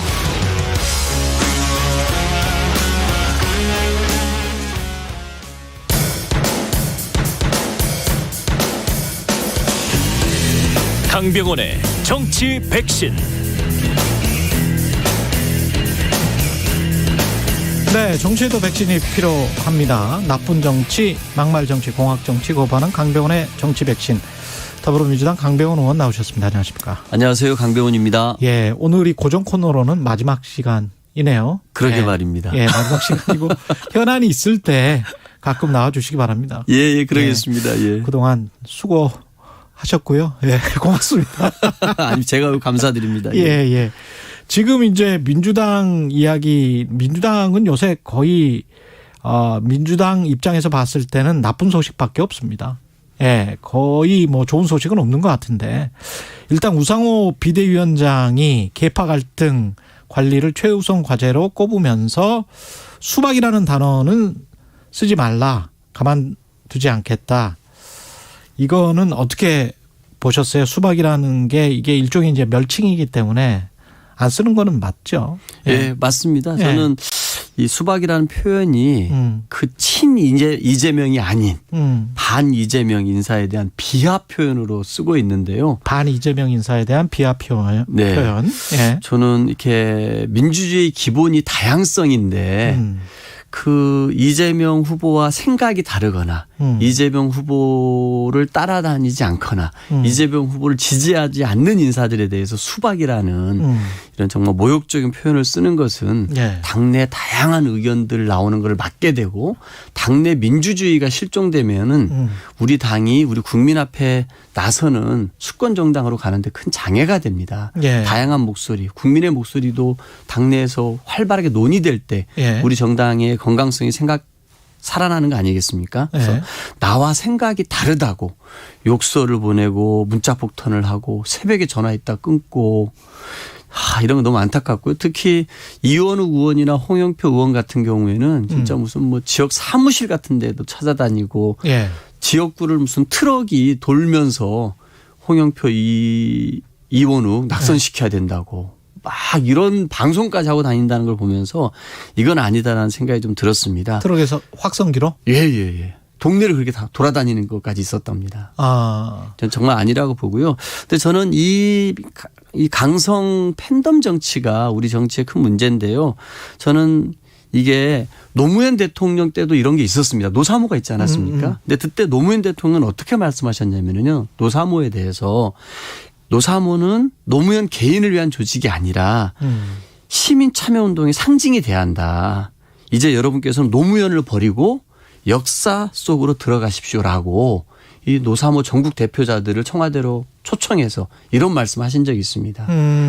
그런데 우리 역사를 이렇게 보면 문재인 대통령께서는 이런 문제들에서 양념이라고 표현하신 적이 한 번 있었고요. 양념? 네. 예. 그다음에 대신 퇴임하시기 직전에 손석희 대담에서는 이 부분에 대해서 수정을 좀 하셨습니다. 예. 이재명 의원 같은 경우도 얼마 전에는 세계사적인 의미가 있다라고 추켜 세운 적이 있었는데요. 최근에는 그렇게 말씀하셨습니다. 이제 잘하기 경쟁으로 국민의 더 나은 나은 삶을 만드는 포지티브 정치에 집중할 때다라고 했었는데 예. 저는 이런 팬덤 정치의 폐해에 대해서 좀 비판을 하고 이걸 좀 극복하기 위해서는 수혜자들이 나서서 이런 욕설 문자 당내 민주주의를 막는 테러 행위들을 자제시키고 못하게 해야 된다고 생각하고요. 당 지도부도 나서야 되는데 그런 의미에서 우상호 비대위원장이 적절하게 했다고 생각하고요. 자주 해서 이런 당내 팬덤들의 문화를 좀 저는 사라지게 하게끔 노력해야 한다고 생각합니다. 민주당 내의 이재명 대 반 이재명 구도는 지금 명확합니까? 국회의원들 사이에? 뭐 그렇다고 봐야죠. 실질적으로 있는 거니까요. 예. 왜냐하면은 이런 대선과 지선의 패배를 보면서 여러 패배의 원인이 있지 않겠습니까? 예. 뭐 문재인 정부의 실정도 책임이다. 그리고 당이 잘못한 것도 있다. 그리고 이제 후보의 책임도 있는 거 아니냐라고 하시는 분들도 있습니다. 저는 예. 그런 의미에서 이런 평가들을 하면서 그 이재명 후보의 좀 책임에 좀 더 방점을 찍는 그룹이 있고 뭐 문재인 정부 실정에 또 방점을 찍는 그룹도 있고 하기 때문에 실제로 이제 그 이재명 후보가 당대표에 나서는 것에 대해서 좀 적절하지 않다. 좀 더 좀 이런 패배에 대한 평가를 정말 좀 시간을 갖고 하고 예. 좀 자숙하면서 다시 국민이 부를 때까지 기다리는 게 필요하지 않느냐 이런 의견들이 갈려 있는 게 사실입니다. 근데 이게 누구의 책임이 더 크냐 이 논쟁도 있겠지만 외부에서 보기에는 대선과 지선을 지고 그 이후에 벌어지는 이 논의가 그 공천을 가지고 있는 당대표 전당대회 이것과 연관이 돼 있기 때문에 총선을 앞두고 국회의원들의 합종연행, 밥그릇 싸움 이렇게 이제 비춰질 우려에 관해서는 분명히 걱정을 다 하실 거란 말이죠. 저는 공천을 가지고서 불안해서 한다고 생각하지는 않습니다. 왜냐하면 예. 저희 당 같은 경우는 이 공천을 시스템으로 만들어놨지 않습니까? 예. 저는 시스템 공천이 되어 있기 때문에 예. 어느 분이 당대표가 된다 할지라도 이 공천 과정을 다 시스템을 무너뜨리면서 자기 계파만 공천하고 다른 쪽은 학살하는 과거에 뭐 새누리당에서 그런 일이 한번 있었지 않습니까? 예. 친박계가 를 다 예. 나서고 이런 경우가 있었는데요. 예. 그런 건 저희 당에서는 있지는 않다고 생각하고 과연 이번 전당대회에서 어떤 혁신안을 들고 어떤 새로운 리더가 등장해서 우리 당을 이끌 때 국민의 신뢰를 다시 회복하고 그럼으로써 24년 총선에서 우리 당에게 의미 있는 승리, 성적을 거둘 수 있느냐 이런 문제지 누가 되면은 내가 공천에서 탈락하니까 뭐 계파 간에 싸우자 이런 문제는 전혀 아니라고 생각합니다. 오히려 지금 우리 당이 국민들의 요구받고 있는 것은 네. 민주당 이제 좀 정말 제대로 좀 혁신해서 새로운 면모를 보여라. 그럼 과연 어떤 당대표를 세우는 게 너희들에게 중요하겠느냐. 예. 이게 지금 국민들에게 요구받고 있는 숙제라고 생각합니다. 그렇죠. 어떤 혁신을 위해서 그런데 이제 그 과정과 관련해서도 다 지금 의견이 다른 것 같고 이현우 의원 같은 경우는 철험에 해체해라라고 하면서 김남국 의원과 설전을 벌였고 정청래 의원도 오늘 참전을 했군요. 그러니까 철험회를 오히려 더 확대해야 된다. 우리는 더 개혁해 하지 못해서 졌지 덜 개혁해서 진 게 아니다라고 이제 선거패인을 그렇게 분석을 해놨어요. 예. 예. 지금 철험의 해체를 주장하시는 분도 있고 뭐 그럴 것까지 없다. 왈가왈부할 일이 아니다. 이렇게까지 말씀하시는 분들이 있는데요. 철험회가 이렇게 국민적인 관심 대상으로 떠오르고 당내에서도 논의되고 있다는 것은 지난 2년간의 철험회 활동에 대한 정치적인 책임을 많은 사람들이 묻고 있는 거 아닌가 싶습니다. 그러니까 철험회가 검수완박을 주도를 하지 않았습니까? 예. 또 철험회에 소속되어 있는 회원들께서 이 한동훈 인사청문회 때 보여줬던 모습은 굉장히 국민들이 실망스럽게 했습니다. 또 그중에 한 분은 이 검수완박을 실현하기 위해서 위장 꼼수 탈당을 했단 말이죠. 예. 이런 철험회의 활동과 그 회원들의 활동에 대해서 정치적인 책임을 묻고 있는 거 아니냐. 그럼 저는 철험회 회원들도 스스로 뭐 개파다 아니다 이런 얘기에 할 것이 아니라 스스로 정말 지난 2년간의 철험회가 했던 정치적 활동에 대해서 한번 평가를 해보고 이런 국민적인 이런 실망스러운 평가 지점에 대해서 스스로 말을 할 수 있어야 된다라고 생각이 됩니다. 저는 오히려 이 정치적 책임을 다하라는 뜻에서 그런 해체론도 나오고 있는 것이 아니냐 이런 생각이 듭니다. 그 룰과 관련해서는 어떻게 생각하세요? 대의원, 권리당원, 일반 국민 여론조사, 일반 당원 여론조사 아주 복잡합니다. 근데 대의원이 45, 권리당원이 40, 일반 국민 여론조사가 10, 일반 당원 여론조사가 5%. 아, 이걸 계산하기 힘듭니다. 예, 왜 이렇게 만들어 놨는지 저는 잘 상식적으로는 외부에서는 잘 이해를 못 하겠더라고요. 이게 왜 어떤 역사 때문에 이렇게 된 거죠? 아마 영남권에는 당원이 있겠습니까? 없겠죠. 그쪽은. 호남에만 당원들이 많겠죠. 그래서 당협위원장이 선임하는 대의원의 역할이 중요하다. 그렇습니다. 그런 게 있었습니다. 그리고 이 당원들도 보면은 예전에는 이 당원의 조건으로 무슨 당의 행사에 참여하고 교육도 이수하고 이런 조건들이 있었는데 이런 건 사라져버리고 뭐 1년 동안에 6번 1,000원씩 6,000원만 내면은 권리당원을 획득하는 권한을 획득하는 게 있었습니다. 그러다 보니까 선거 직전에 왕창 모집했다가 자기 선거 때 이런 사람들을 활용하고 선거 끝나면 당원이 다 썰물 빠지듯이 빠져버립니다. 이런 좀 폐해들이 있어서 이렇게 조항들을 만들어 놓은 것 같고요. 근데 대의원 같은 경우는 이 당 지역위원회에서 당의 행사가 있을 때, 뭐 교육이 있을 때, 우리 당이 요청할 때 적극적으로 참여해 주시는 분들이 주로 대의원으로 많이 좀 또 선발이 되시거든요. 근데 이제 지금에는 이런 이제 전당대회를 앞두고 이 룰을 바꾼다 그러면서 굉장히 저는 혼란이 있을 거라고 봅니다. 지금은 아니겠습니다만 이제는 이 전당대회가 끝나고 나서는 이 당원과 권리당원 뭐 일반 국민 여론조사 등등의 비율을 저는 오히려 국민들의 목소리를 많이 듣고 그러니까요. 그런 비율을 좀 늘리는 그런 대대적인 좀 혁신안들을 함께 고민하고 만들어내지 않을까 싶습니다. 바로 비교를 해서 약간 불쾌하실 수도 있습니다만은 국민의힘 같은 경우에 당원 50% 뭐 일반 국민 여론조사 50% 이렇게 맞습니다. 하잖아요. 저는 비교하시는 게 저는 부끄럽지 않고요. 아니 좀 좋은 시스템이라 그러면은 단순하고 좋은 것 같아요. 제가 옆에서 보기는 그냥 단순한 게 제일 심플 is the best 뭐 이런 말도 있잖아요. 네.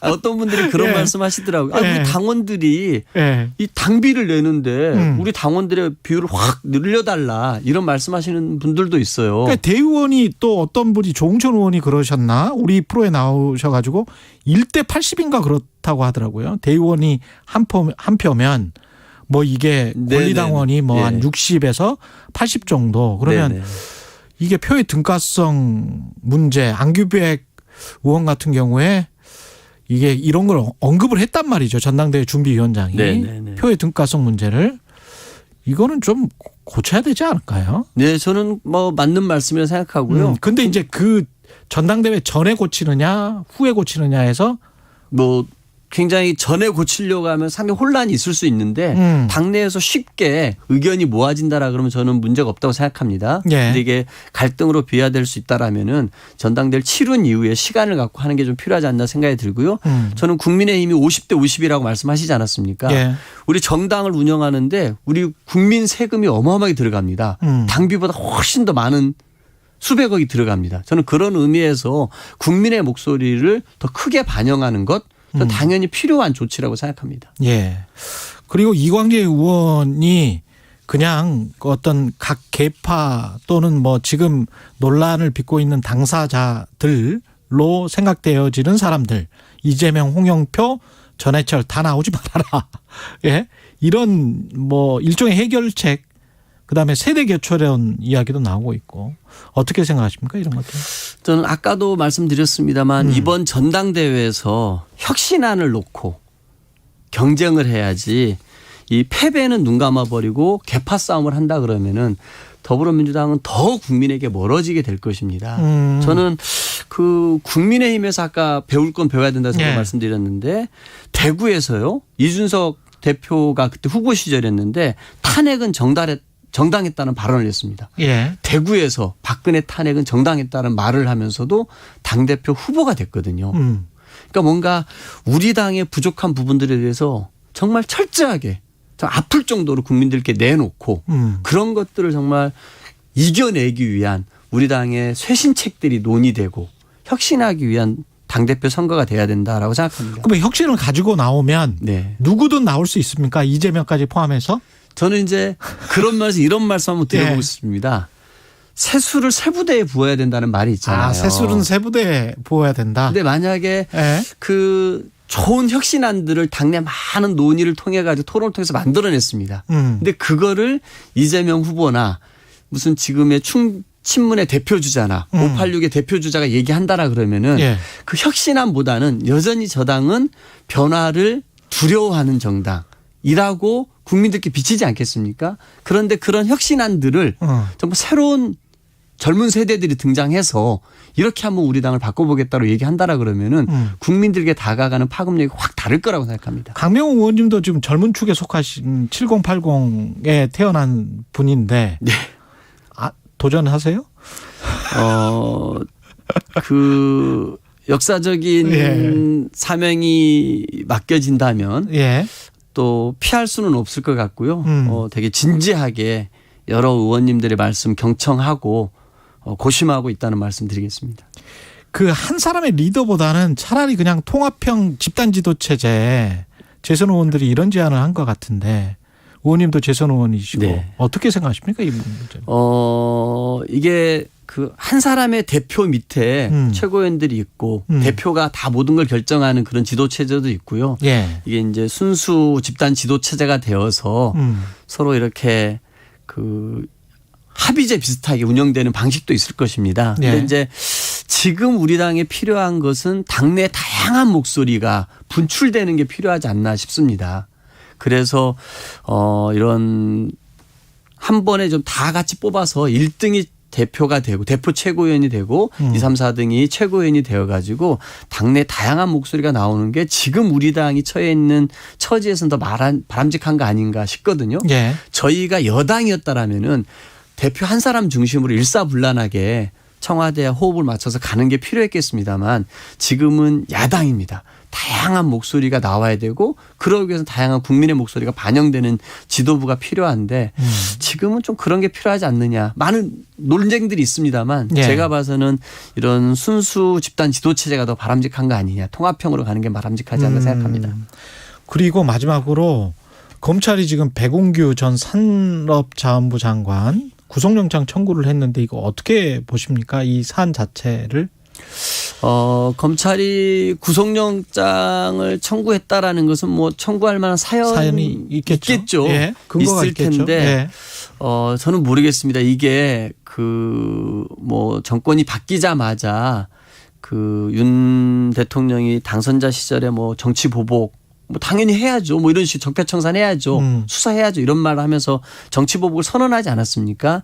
이런 것들에 의해서 그냥 무조건 구속영장 청구하고 기소하고 보자라는 식인 것인지 정말로 뭔가 불법 행위가 명확해서 하려고 하는 것인지는 모르겠습니다만 대다수 국민들이 봤을 때는 정권이 바뀌자마자 전 정부의 장관에게 구속영장을 청구한다라는 것은 싹 좋게 보지 않을 것 같고요. 이런 것이 정말 정치 보복으로 이어지는 행태로 안 됐으면 좋겠다 이런 말씀을 드립니다. 강병원의 정치 백신 더불어민주당 강병원 의원이었습니다. 고맙습니다. 고맙습니다.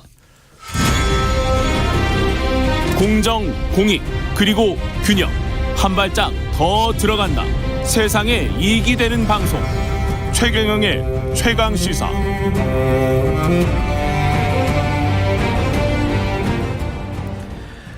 친윤계가 주축이 된 국민의힘 의원 모임 민들레 예정대로라면 내일 지금 15일 출범할 계획이었는데 그 잠시 숨고르기에 들어간 것 같습니다. 이 모임 공동 간사죠. 이용호 국민의힘 의원 전화로 연결돼 있습니다. 안녕하세요. 안녕하세요. SNS를 통해서 이제 페이스북 보니까 아쉬움을 드러내기도 하셨습니다. 6월 12일에. 민들레 모임은 누구나 참여할 수 있는 오픈 플랫폼인데 그런데 이런 논란이 되는 게 이제 오해 때문이다. 이렇게 생각하시는 것 같습니다.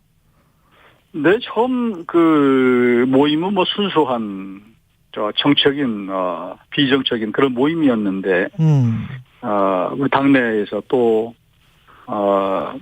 일부에서 오해를 한 측면이 있습니다. 물론 이제 우리 쪽도 오해를 자초한 측면이 있죠. 예. 이 모임 자체가 마치 무슨 당, 청, 대 협의체처럼 운영될 것처럼 첫 보도가 나갔고, 예.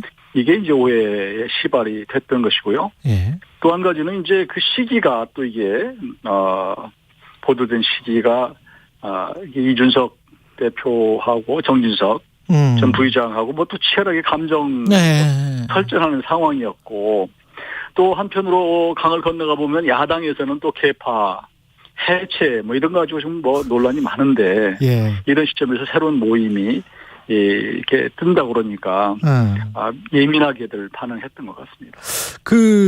보통 그런 공부 모임 같은 거는 국회에 가끔 있는 거를 제가 보는데, 근데 이제 모여 있는 분들의 뭐랄까요, 공통점, 유사점 이런 것들이 친윤 의원들의 사조직 모임이다, 이런 비판을 받을 만큼 친윤 의원들이 모여 있나요? 아니, 처음에 물론 이제 어떤 모임이 태동할 때는 예. 아무래도 가까운 분 의원들끼리 좀 논의를 하고 또 이심전심으로 만들어지는 것이거든요. 예.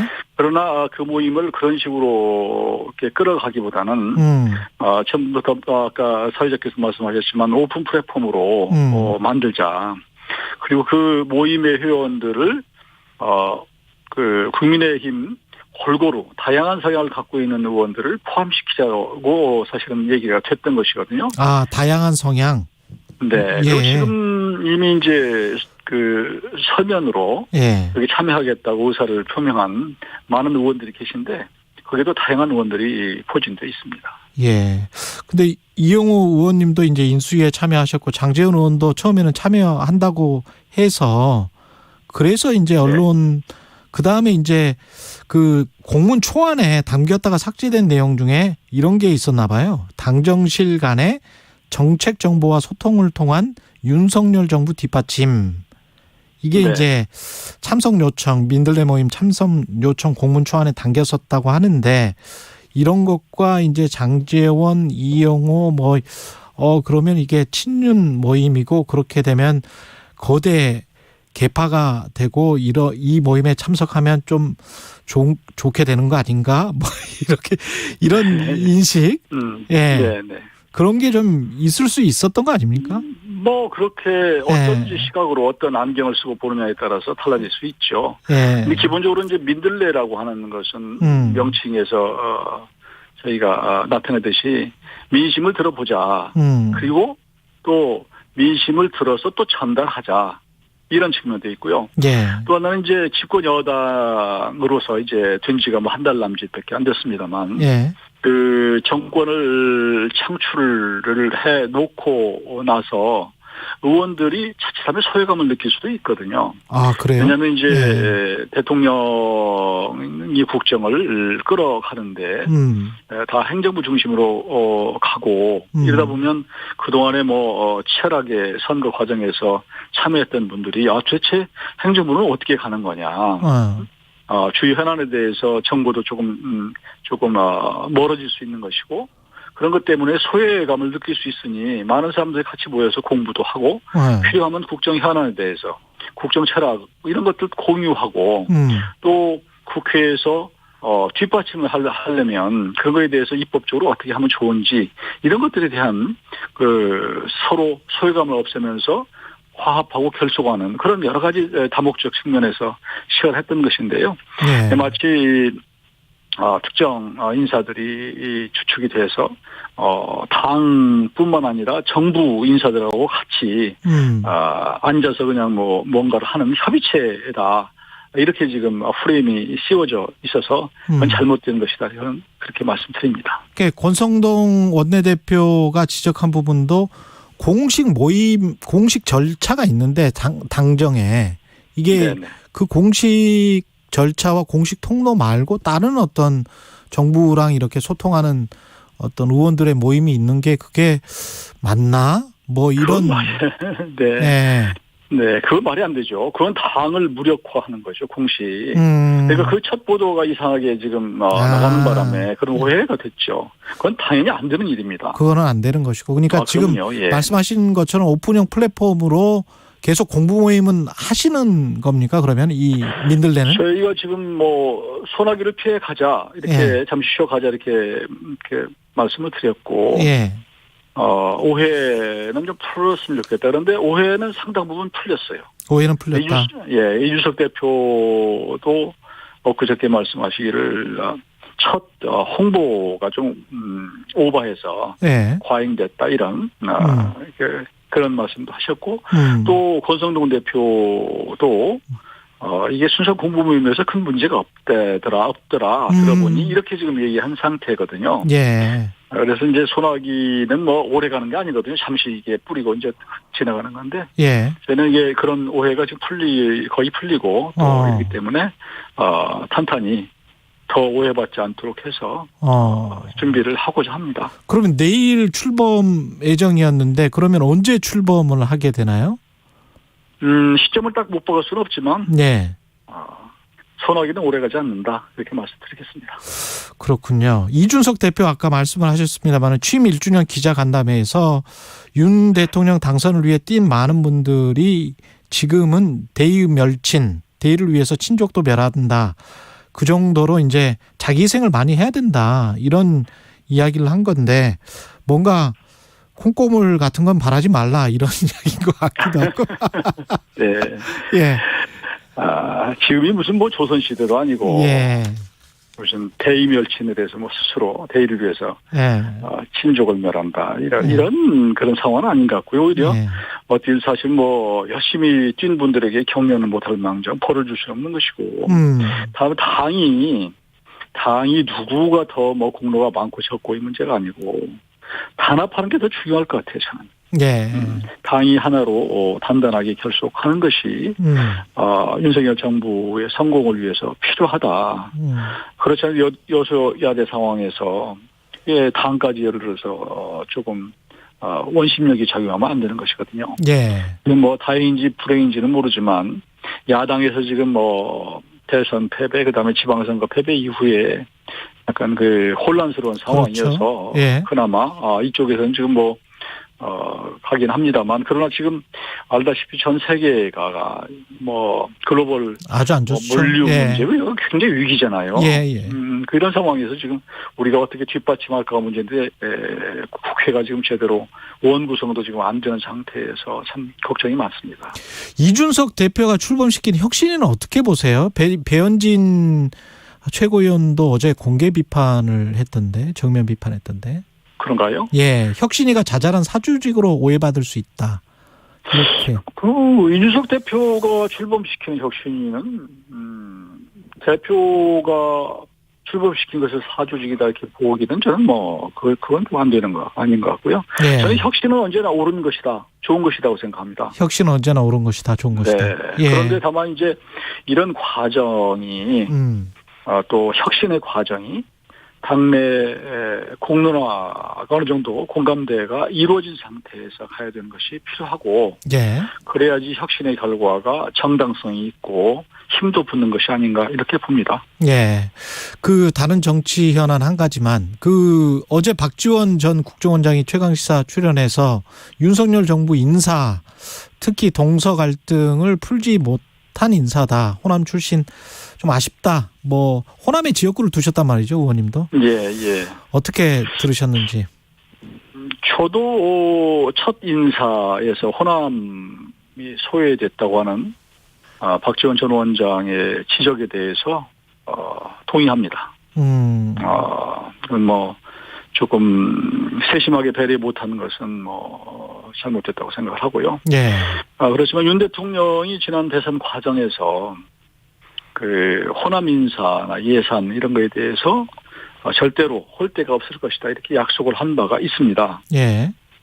윤 대통령 스타일이 약속을 지키는 분이고 또 얼마 전에 그 여성이 대학에 부족하다는 지적을 했잖아요. 예, 바로 두 명이 그러니까 즉각 시행을 해서 이거 하는 걸 보면 그런 다음 인사에서는 호남에 대한 배려가 상당히 있다.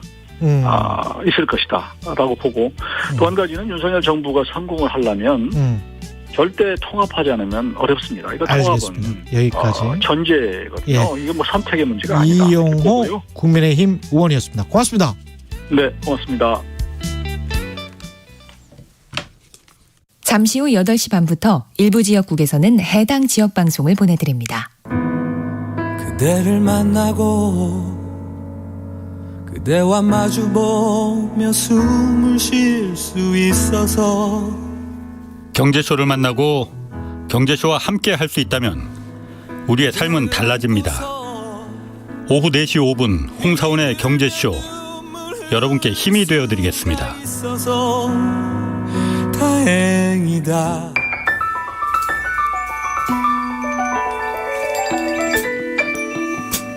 부족해도 괜찮아요. 실수해도 괜찮아요. 길을 잃어도 괜찮아요. 우리에겐 우리가 있잖아요. 매일 오후 5시 5분 주진우 라이브. 지금 시각은 8시 30분입니다. KBS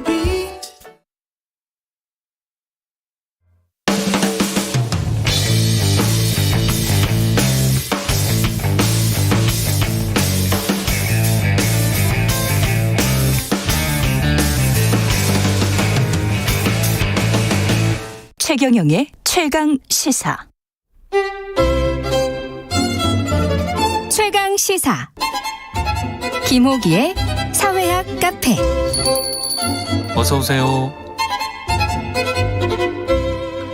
네, 뉴스의 이면에 있는 흐름과 우리 사회 큰 담론에 대해 이야기해보는 시간입니다. 김호기의 사회학 카페, 연세대학교 사회학과 김호기 교수 나오셨습니다. 안녕하십니까? 네, 안녕하세요.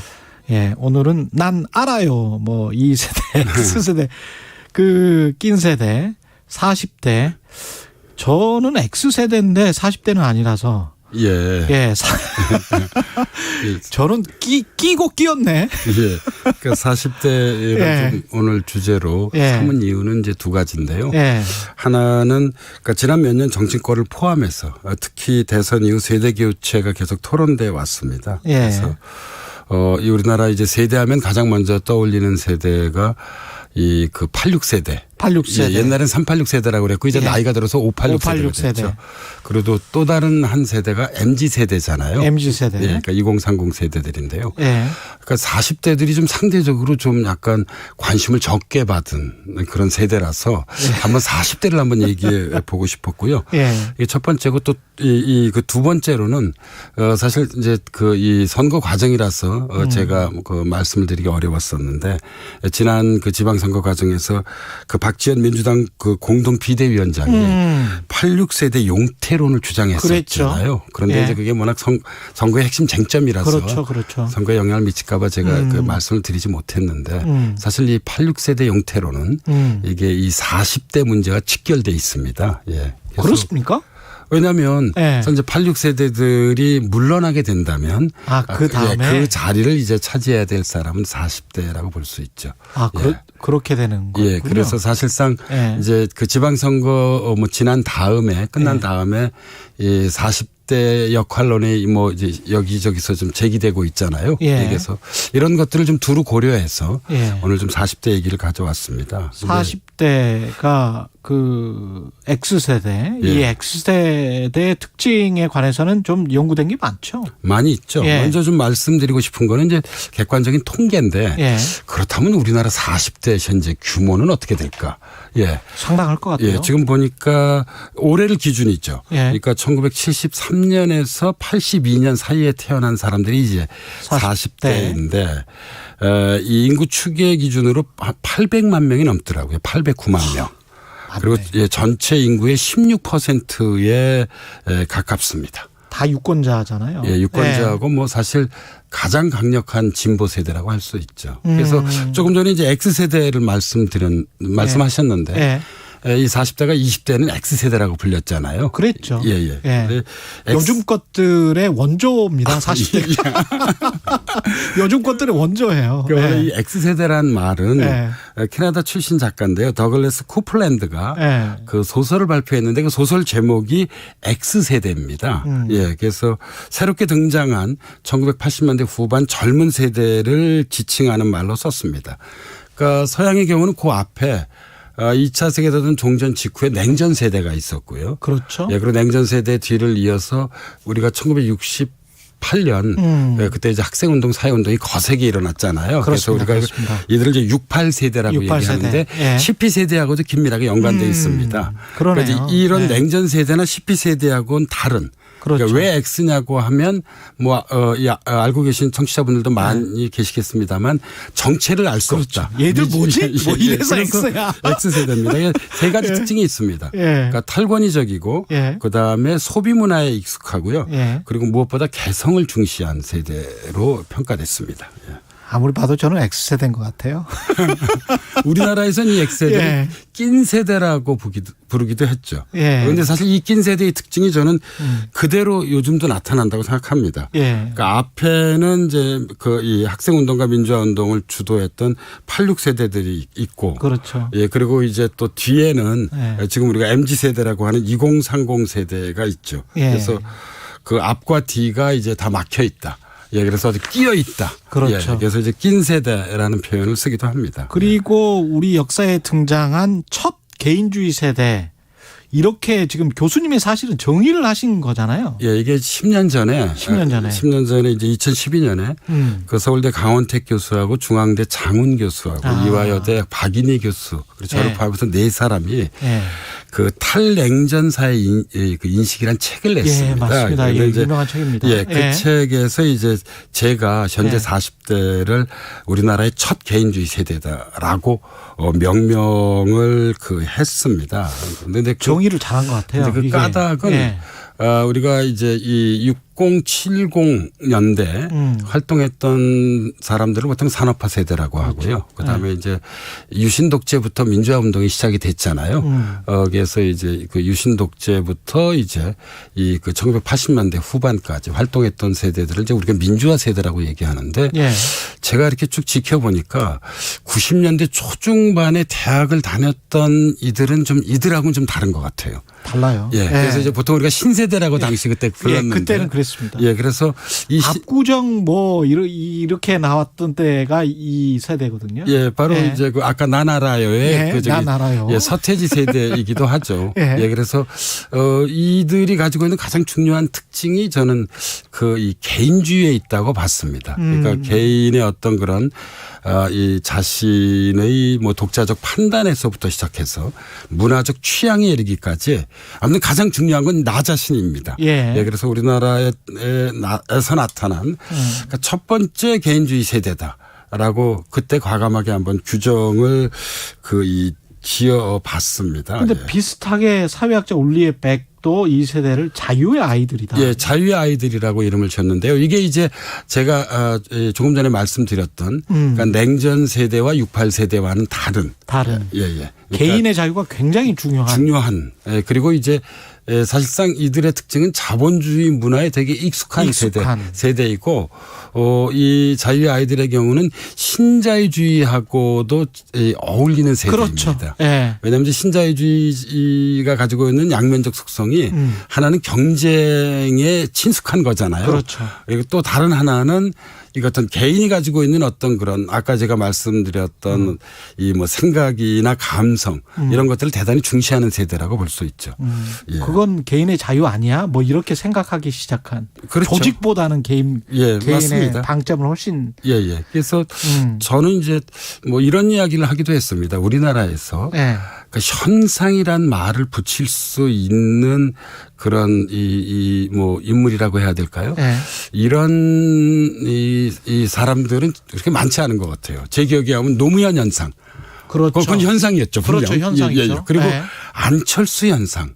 이것도 분명히 현상이었습니다. 그렇습니다. 우리가 뭐 아무에게나 사실 이게 현상이라는 말을 붙이지 않거든요. 그렇죠. 그런데 세 번째 사례가 있다고 한다면 저는 그게 서태지 현상이라고 생각합니다.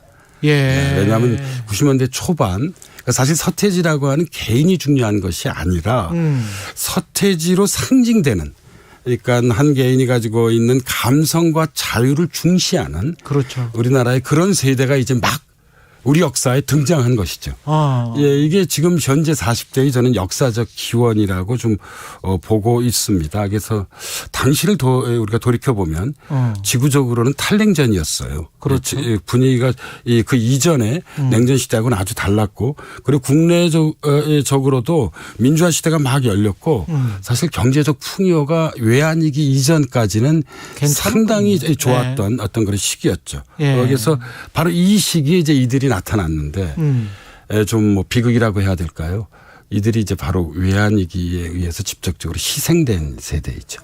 남자들 같은 경우에 한 74년생들 정도부터 이제 타격을 크게 입었죠. 군대 갔다 와서. 맞습니다. 그래서 대학을 졸업했는데 이 취업난 때문에 이 대단히 어려움을 겪었고요. 이 우리나라에서 청년 실업이 문제되기 시작한 데가 바로 이때입니다. 그래서 뭐 이런 이야기를 하시는 분들이 있어요. 왜 40대가 그토록 진보적인가? 저는 두 가지가 중요하다고 봅니다. 하나는 원래 이 개인주의라고 하는 것은 보수보다 진보에 친화적입니다. 그 까닭은 개인주의에 가장 가까운 친구가 자유주의잖아요. 그렇죠. 미국의 리버럴들을 보세요. 그렇습니다. 그렇습니다. 보수적이라기보다는 진보적이에요. 이게 하나 있고 또 다른 하나는 한국적 특수성인데 외환위기가 어떤 그런 이들의 삶에서 이 매우 중요한 트라우마가 됐습니다. 그렇습니다. 그런데 이제 누가 그런 외환위기를 일으켰느냐. 그건 바로 보수적인 정부가 외환위기에 책임이 있다고 보는 것입니다. 아, 그런 세대 경험이 그래서 본인들 사회 진출할 때 그 즈음에 나타나요. 그렇죠. 그래서 뭐 진보가 무능할 수도 있고 보수가 무능할 수도 있는데 우리나라에서 이 보수가 무능하다고 생각하는 가장 제가 보기에 강력한 세대가 바로 이 40대입니다. 왜냐하면 실질적으로 자기 삶이 직접적으로 영향을 그렇죠. 그 받았기 때문입니다. 그러면 이 사람들이 40대가 됐고요. 40대 중후반까지 됐단 말이죠. 이 사람들은 보수화가 안 됩니까? 저는 그건 지금 지켜봐야 될 것 같아요. 왜냐하면 우리가 86세대가 이제 한국에서 대표적인 진보 세대였잖아요. 그런데 지금 뭐 50대 중후반 분들 보면 많이 보수화됐습니다. 이건 이제 저희 사회학에서는 연령 효과라고 그러거든요. 나이가 들면 자연스럽게 보수화될 수밖에 없다. 그래서 뭐 그런 맥락에서 볼 때는 지금 이 40대도 그러니까 이 X세대도 언젠가는 보수화될 거라고 볼 수도 있고 또 다른 측면에서는 외국의 경험들을 보면은요. 현재 이 서구 여러 나라나 이웃 같은 경우 보면 가장 진보적인 사람들이 50대, 60대들이잖아요. 그래서 이 지금 현재 40대는 이 진보적 정체성이 워낙 강하고 제가 보기에 이게 정치 차원의 문제가 아니라 아까 제가 말씀드렸던 개인주의라고 하는 좀 철학적 차원까지 이게 뿌리를 내리고 있어서 아마 우리나라에서 이 진보적인 첫 고령 세대가 될 가능성도 있습니다. 그래서 이건 정말 지켜봐야 될 것 같습니다. 65세 이후에 60세 이상에서 진보적인 첫 고령 세대 그 현상도 참 재밌겠네요. 근데 이런 어떤 세대 이야기를 하다 보면 여기 세대 안에 숨어 있는 어떤 계층이나 계급 이야기가 숨어버린단 말이에요. 늘 이제 저희 그 학계 내에서는 사실 이 세대론이 그렇게 크게 이 널리 활용되지는 않습니다. 오히려 이제 언론에서 관심을 많이 갖게 되는데 그 까닭은 이제 세대 안에 계급, 이념, 젠더 등 여러 가지 균열들이 있고요. 이 변수들이 세대 변수보다 더 큰 영향을 미칠 수 있기 때문입니다. 그런데 좀 한 걸음 물러서서 보면 저는 21세기에 들어와서 우리 삶의 속도가 대단히 빨라지고 있고요. 그리고 이러한 삶의 속도가 빨라지는 이 과정 속에서 세대 간의 격차가 갈수록 커지고 있습니다. 뭐 가장 대표적으로 볼 수 있는 게 세대 문화 차이도 있고요. 세대 갈등도 존재하고 그다음에 세대 정치라는 말도 있잖아요. 그래서 저는 이 세대라고 하는 변수가 갈수록 좀 중요해지고 있지 않겠는가. 그렇게 좀 볼 수 있을 것 같습니다. 그래서 언론에서 좀 약간 상업적으로 부추기는 측면도 있지만 그러나 세대 변수가 여전히 유효한 부분도 좀 있습니다. 그래서 마지막으로 40대에게 한 말씀 해주신다면 어떤 이야기가 될까요? 저는 이런 것 같아요. 우리가 끼어 있다라고 하는 것은 발상을 좀 달리하자면 다리를 놓을 수 있다. 아, 브릿지의 역할. 예, 그다음에 두 세대를 아우를 수 있다. 아, 그리고 통합할 수 있다는 의미를 갖고 있습니다. 좋네요. 이 점에서 40대에게 부여된 제가 이제 사회학 이 연구자라서 좀 이렇게 좀 말씀을 좀 드려보자면 좀 역사적 과제라고 하는 것은 그러니까 우리 사회의 이런 여러 가지 뭐 세대 갈등을 포함한 갈등에서 이런 교량적, 포용적, 통합적 리더십을 거의 전 발휘할 수 있다고 생각하고 있고요. 그리고 우리 40대가 이러한 어떤 그런 역할을 발휘해 주기를 기대하고 싶습니다. 사실 586 세대와 지금 MZ 세대를 모두 다 아우를 수 있는 그 다리를 지을 수 있는 통합할 수 있는 그 세대가 바로 40대라고 할 수 있죠. 문화적으로는 왔다 갔다 할 수 있는 세대인 것 같아요. 그래서 저는 된장찌개도 좋아하고 파스타도 좋아하는. 그래서 좀 40대가 저는 이렇게 생각합니다. 시간을 이기는 세대는 없어요. 이제는 우리 86세대가 뭐 전 86세대도 아니라 그 이전 세대지만 좀 의자를 양보해서 40대들이 좀 그 의자에 앉아서 좀 우리 사회를 좀 잘 이끌어갔으면 하는 바람을 가지고 있습니다. 최강시사 X세대 청취자분들이 많으신 것 같습니다. 출근길에 격하게 공감을 하시는 분들, 최지영님 요즘 것들 소리 좀 들었네요. 이런 뿌듯한 심정이신 것 같고요. 양성근님은 제가 딱 그 X세대, 1474님, 김호기 교수님 제가 속한 낀세대, X세대, 교량세대, 다리세대, 브릿지세대 이렇게 부르는 게 훨씬 더 긍정적일 것 같습니다. 맞습니다. 설명해 주셔서 감사하고 완전 공감한다고 1474님이 말씀하셨습니다. 고맙습니다. 네, 감사합니다. 사회학 카페 연세대학교 사회학과 김호기 교수였습니다. KBS 1라디오 최경영의 최강시사 듣고 계신 지금 시각 8시 45분입니다. 이 시각 출근길 교통정보입니다. 출근 정체 최대를 보이고 있습니다. 중부고속도로 하남 쪽으로 중부 1터널에서는 사고가 나면서 1차로를 막고 처리 작업을 하고 있고요. 반대 남이 쪽으로는 동서울 요금소에서 산곡분기점 사이로 속도 줄여 지납니다. 경부고속도로 서울 방면으로는 회덕분기점 부근과 다시 수원에서 신갈분기점 일대로 정체고요. 더 가서는 판교 부근과 또 달래내곡에부터 반포 사이로 더디게 지납니다. 서울시내 올림픽대로 공항 쪽으로 잠실 철교 부근 사고는 처리 작업이 마무리됐지만 암사대교부터 정체 심하고요. 이후로도 성수대교까지 더디게 지납니다. 강변북로 구리 쪽으로 한강대교에서 동작대교 사이 4차로에서도 사고가 났는데요. 정체는 행주대교 이전부터 긴 구간에서 이어지고 있습니다. 가양대교 북단에서 남단 쪽으로 3차로에서도 사고가 나면서 부근으로 정체 심해졌습니다. KBS 교통정보센터에서 김민희였습니다.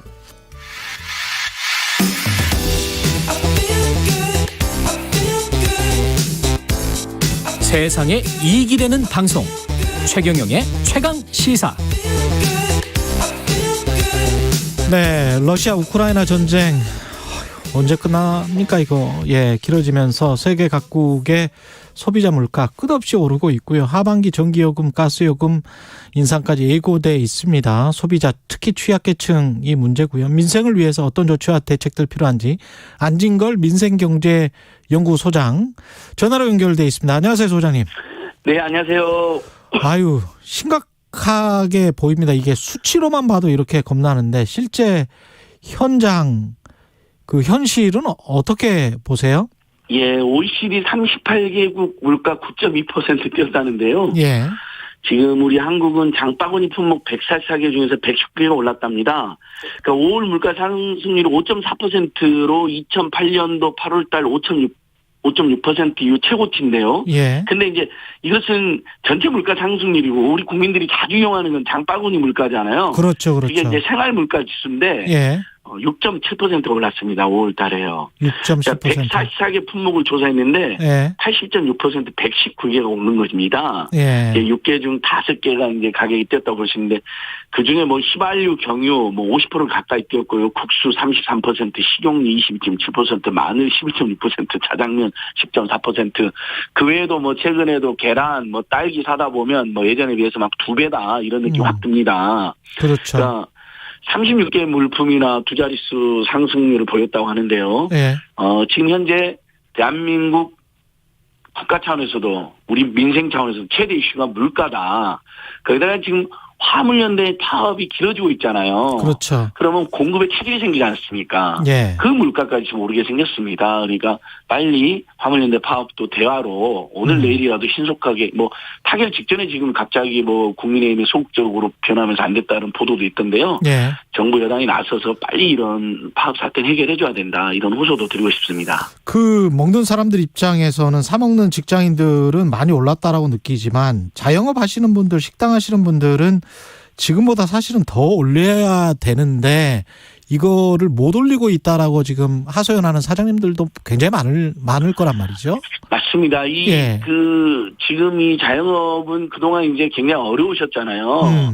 근데 배달앱이라든지 배달 수수료라든지 이걸 다 자영업자들이 부담하잖아요. 그렇죠. 물론 우리 소비자들도 배달 수수료 일부 내지만요. 그러니까 그걸 감안하면 남는 이득이 얼마 안 됩니다. 분명히 그럴 거예요. 예. 요금이 인상할 수밖에 없는. 그러니까 이건 물가 인상 요인하고 또 별개로 원래 비용이 너무 많이 중간에 갑자기 이른바 그 앱 업체들과 배달 수수료 업체들이 끼어들면서 거기에 비용이 많이 나가는 바람에 뭐 10,000원 가까이도 나간다니까요. 그렇죠. 그러면 10,000원 가까이 비용이 추가 발생하면 어떻게 했습니까? 요금 인상할 수밖에 없잖아요. 그래서 이제 점심 인플레이션에서 런치플레이션이란 말까지 지금 나온 상황인데 그것대로 물가 인상 요인과는 별개로 그렇죠. 플랫폼 공정화에 관한 여러 가지 경제민주화 조치가 시급한데 윤석열 정부가 모든 걸 그냥 시장에만 맡기겠다는 식으로 나오기 때문에 굉장히 더 많은 국민들이 지금 우려하고 있는 것입니다.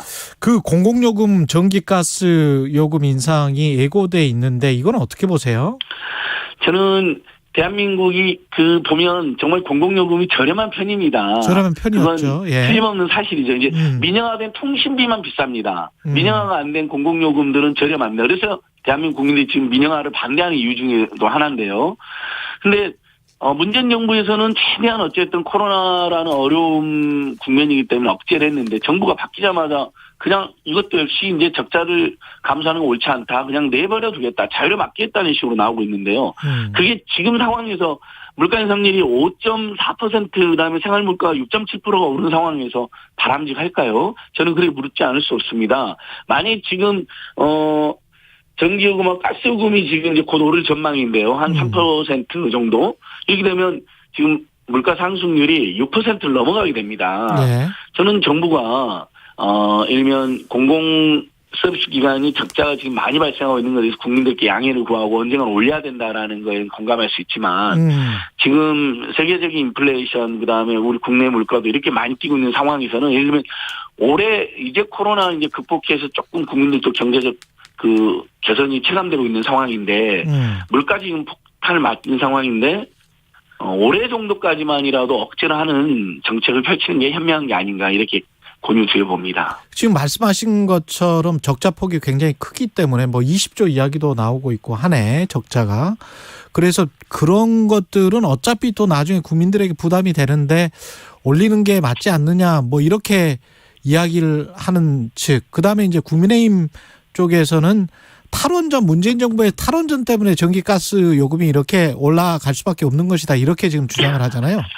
그 탈원전은 팩트체크 여러 번 됐잖아요. 우리 최강시사뿐만 아니라 사실 문재인 정부에서 원전 개발 비중이 오히려 늘어나고 있지 않습니까? 미래에 줄어든다는 거였잖아요. 그러니까 탈원전 때문에 전기요금이 상승했다는 팩트가 아닌 것으로 여러 번 체크가 됐습니다. 근데 다만 그 말은 일리가 있죠. 지금 억제하면 적자가 늘어날 것이고 어차피 국민 세금으로 나중에 메울 거다라는 이야기는 일리 있는데 근데 국민 세금으로 메우는 것은 다음 일이잖아요. 물가가 안정됐을 때 메워도 되잖아요. 조금 그래서 1, 2년이라도 조금 좀 유예를 하자. 자, 그래서 제가 아주 중요한 일을 하나 갖고 왔는데요.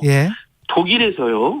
이 코로나 때문에 국민들이 너무 어려웠고 그다음에 유가 폭등 때문에 너무 기름값 부담이 크니까 독일이 지금 6월에서 8월까지 3달 동안 어떤 정책을 펼치고 있냐면요. 9유로 우리나라 돈으로 12,000원입니다. 12,000원으로 패스를 발행합니다. 국민들에게 독일 국민들에게. 그렇죠. 그러면 6월에서 8월 동안 3달 동안 무려 버스, 지하철, 트램까지 그걸 그 쿠폰만 있으면 무료로 이용할 수가 있는 거예요. 제가 오프닝에서 한번 이야기했어요, 그거. 그러니까 이 사례가 지금 이제 그다음 미국의 대중교통들도 지금 요금을 20-30% 할인해주고 있거든요.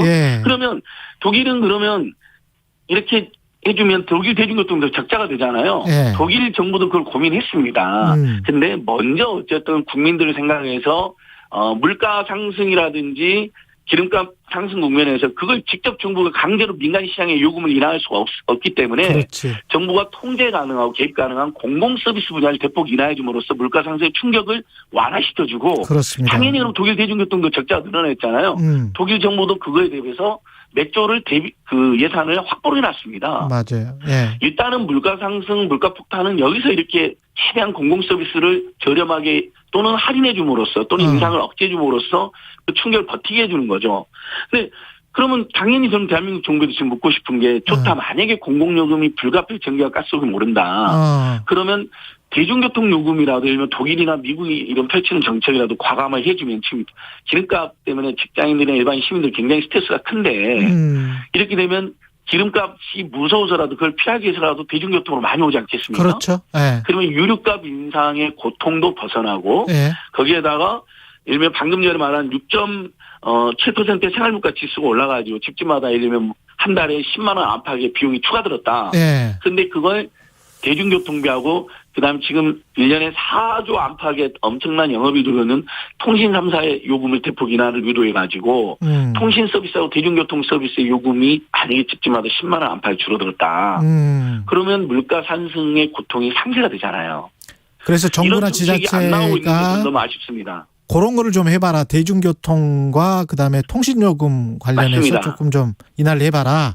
예, 일부 그게 아이디어가 될 수 있다. 예, 일부 공공서비스 요금의 인상이 불가피하다면, 예. 일면 미국이나 독일처럼 과감하게 이렇게 대중교통을 지원해 주는 것은 이것은 대중교통비를 줄여서 서민 중산층들의 그 물가 폭등을 대책이 될 뿐만 아니라 지금 기름값이 너무 비싼데, 예. 그다음에 어차피 에너지를 줄여야 되고 대중교통 친화적으로 우리가 바뀌어야 되잖아요. 우리 산도요. 예. 그걸 자극하는 굉장히 좋은 기회가 됩니다. 그리고 지금 6시 반 전에 서울하고 경기도에서 우리가 버스나 지하철을 타면 대중교통 요금 20% 할인해 줍니다. 예. 이게 대중교통 요금 조조 할인제인데 영화만 있는 게 아니라 대중교통이 돼 있습니다. 예. 근데 6시 반이 너무 이르잖아요. 그렇죠. 그러면 그것을 7시 정도로 완화하고 그 비율을 30%로 만약 올리면요. 저 같은 직장인도 조금 더 일찍 일어나서 나갑니다. 오케이. 그럼 아침 출근기도 분산이 됩니다. 예, 한 1분 정도밖에 안 남아서 예. 지금 저 소상공인 그 손실보전금 확인 지급 시청이 이루어지고 있잖아요. 예. 이거 지금 아직 신청하지 못한 분들 지급 신청 방법 좀 안내해 주세요. 예, 한 20조 정도가 이미 한 330만 업체는 나갔는데 예. 나머지 이제 30만 개 업체들이 아직 못 받았습니다. 그다음에 예. 억울하게 탈락하신 분들도 많이 있고요. 예. 그래서 콜센터는 1533-0100인데요. 일단 손실보전금이라는 키워드를 치시면 스마트폰인 PC에서 바로 연결이 됩니다. 그럼 지금 확인 지급 신청 기간이거든요. 예. 그동안에 못 받았던 매출 50억 미만의 이하의 어떤 중소기업이라든지 지금 매출 감소가 매출 증가가 이론이라도 확인되면 다 탈락하고 있는데 예. 그거에 대해서 이견이 있거나 그 매출 증빙이 좀 까다로운 그런 업종들은 지금 다 신청하시면 됩니다. 지금 다 신청해요. 예. 예. 어디에다가요? 다시 한번. 손실보전금 페이지. 손실보전금을 치시면 예. 페이지로 바로 연결이 됩니다. 오케이, 알았습니다. 거기에서만 하시면 됩니다. 예, 안진걸 민생경제연구소장이었습니다. 고맙습니다. 예, 감사합니다.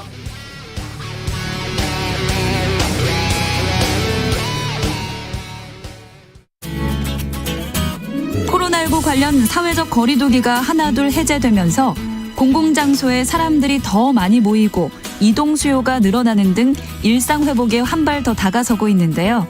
실외 마스크 의무 착용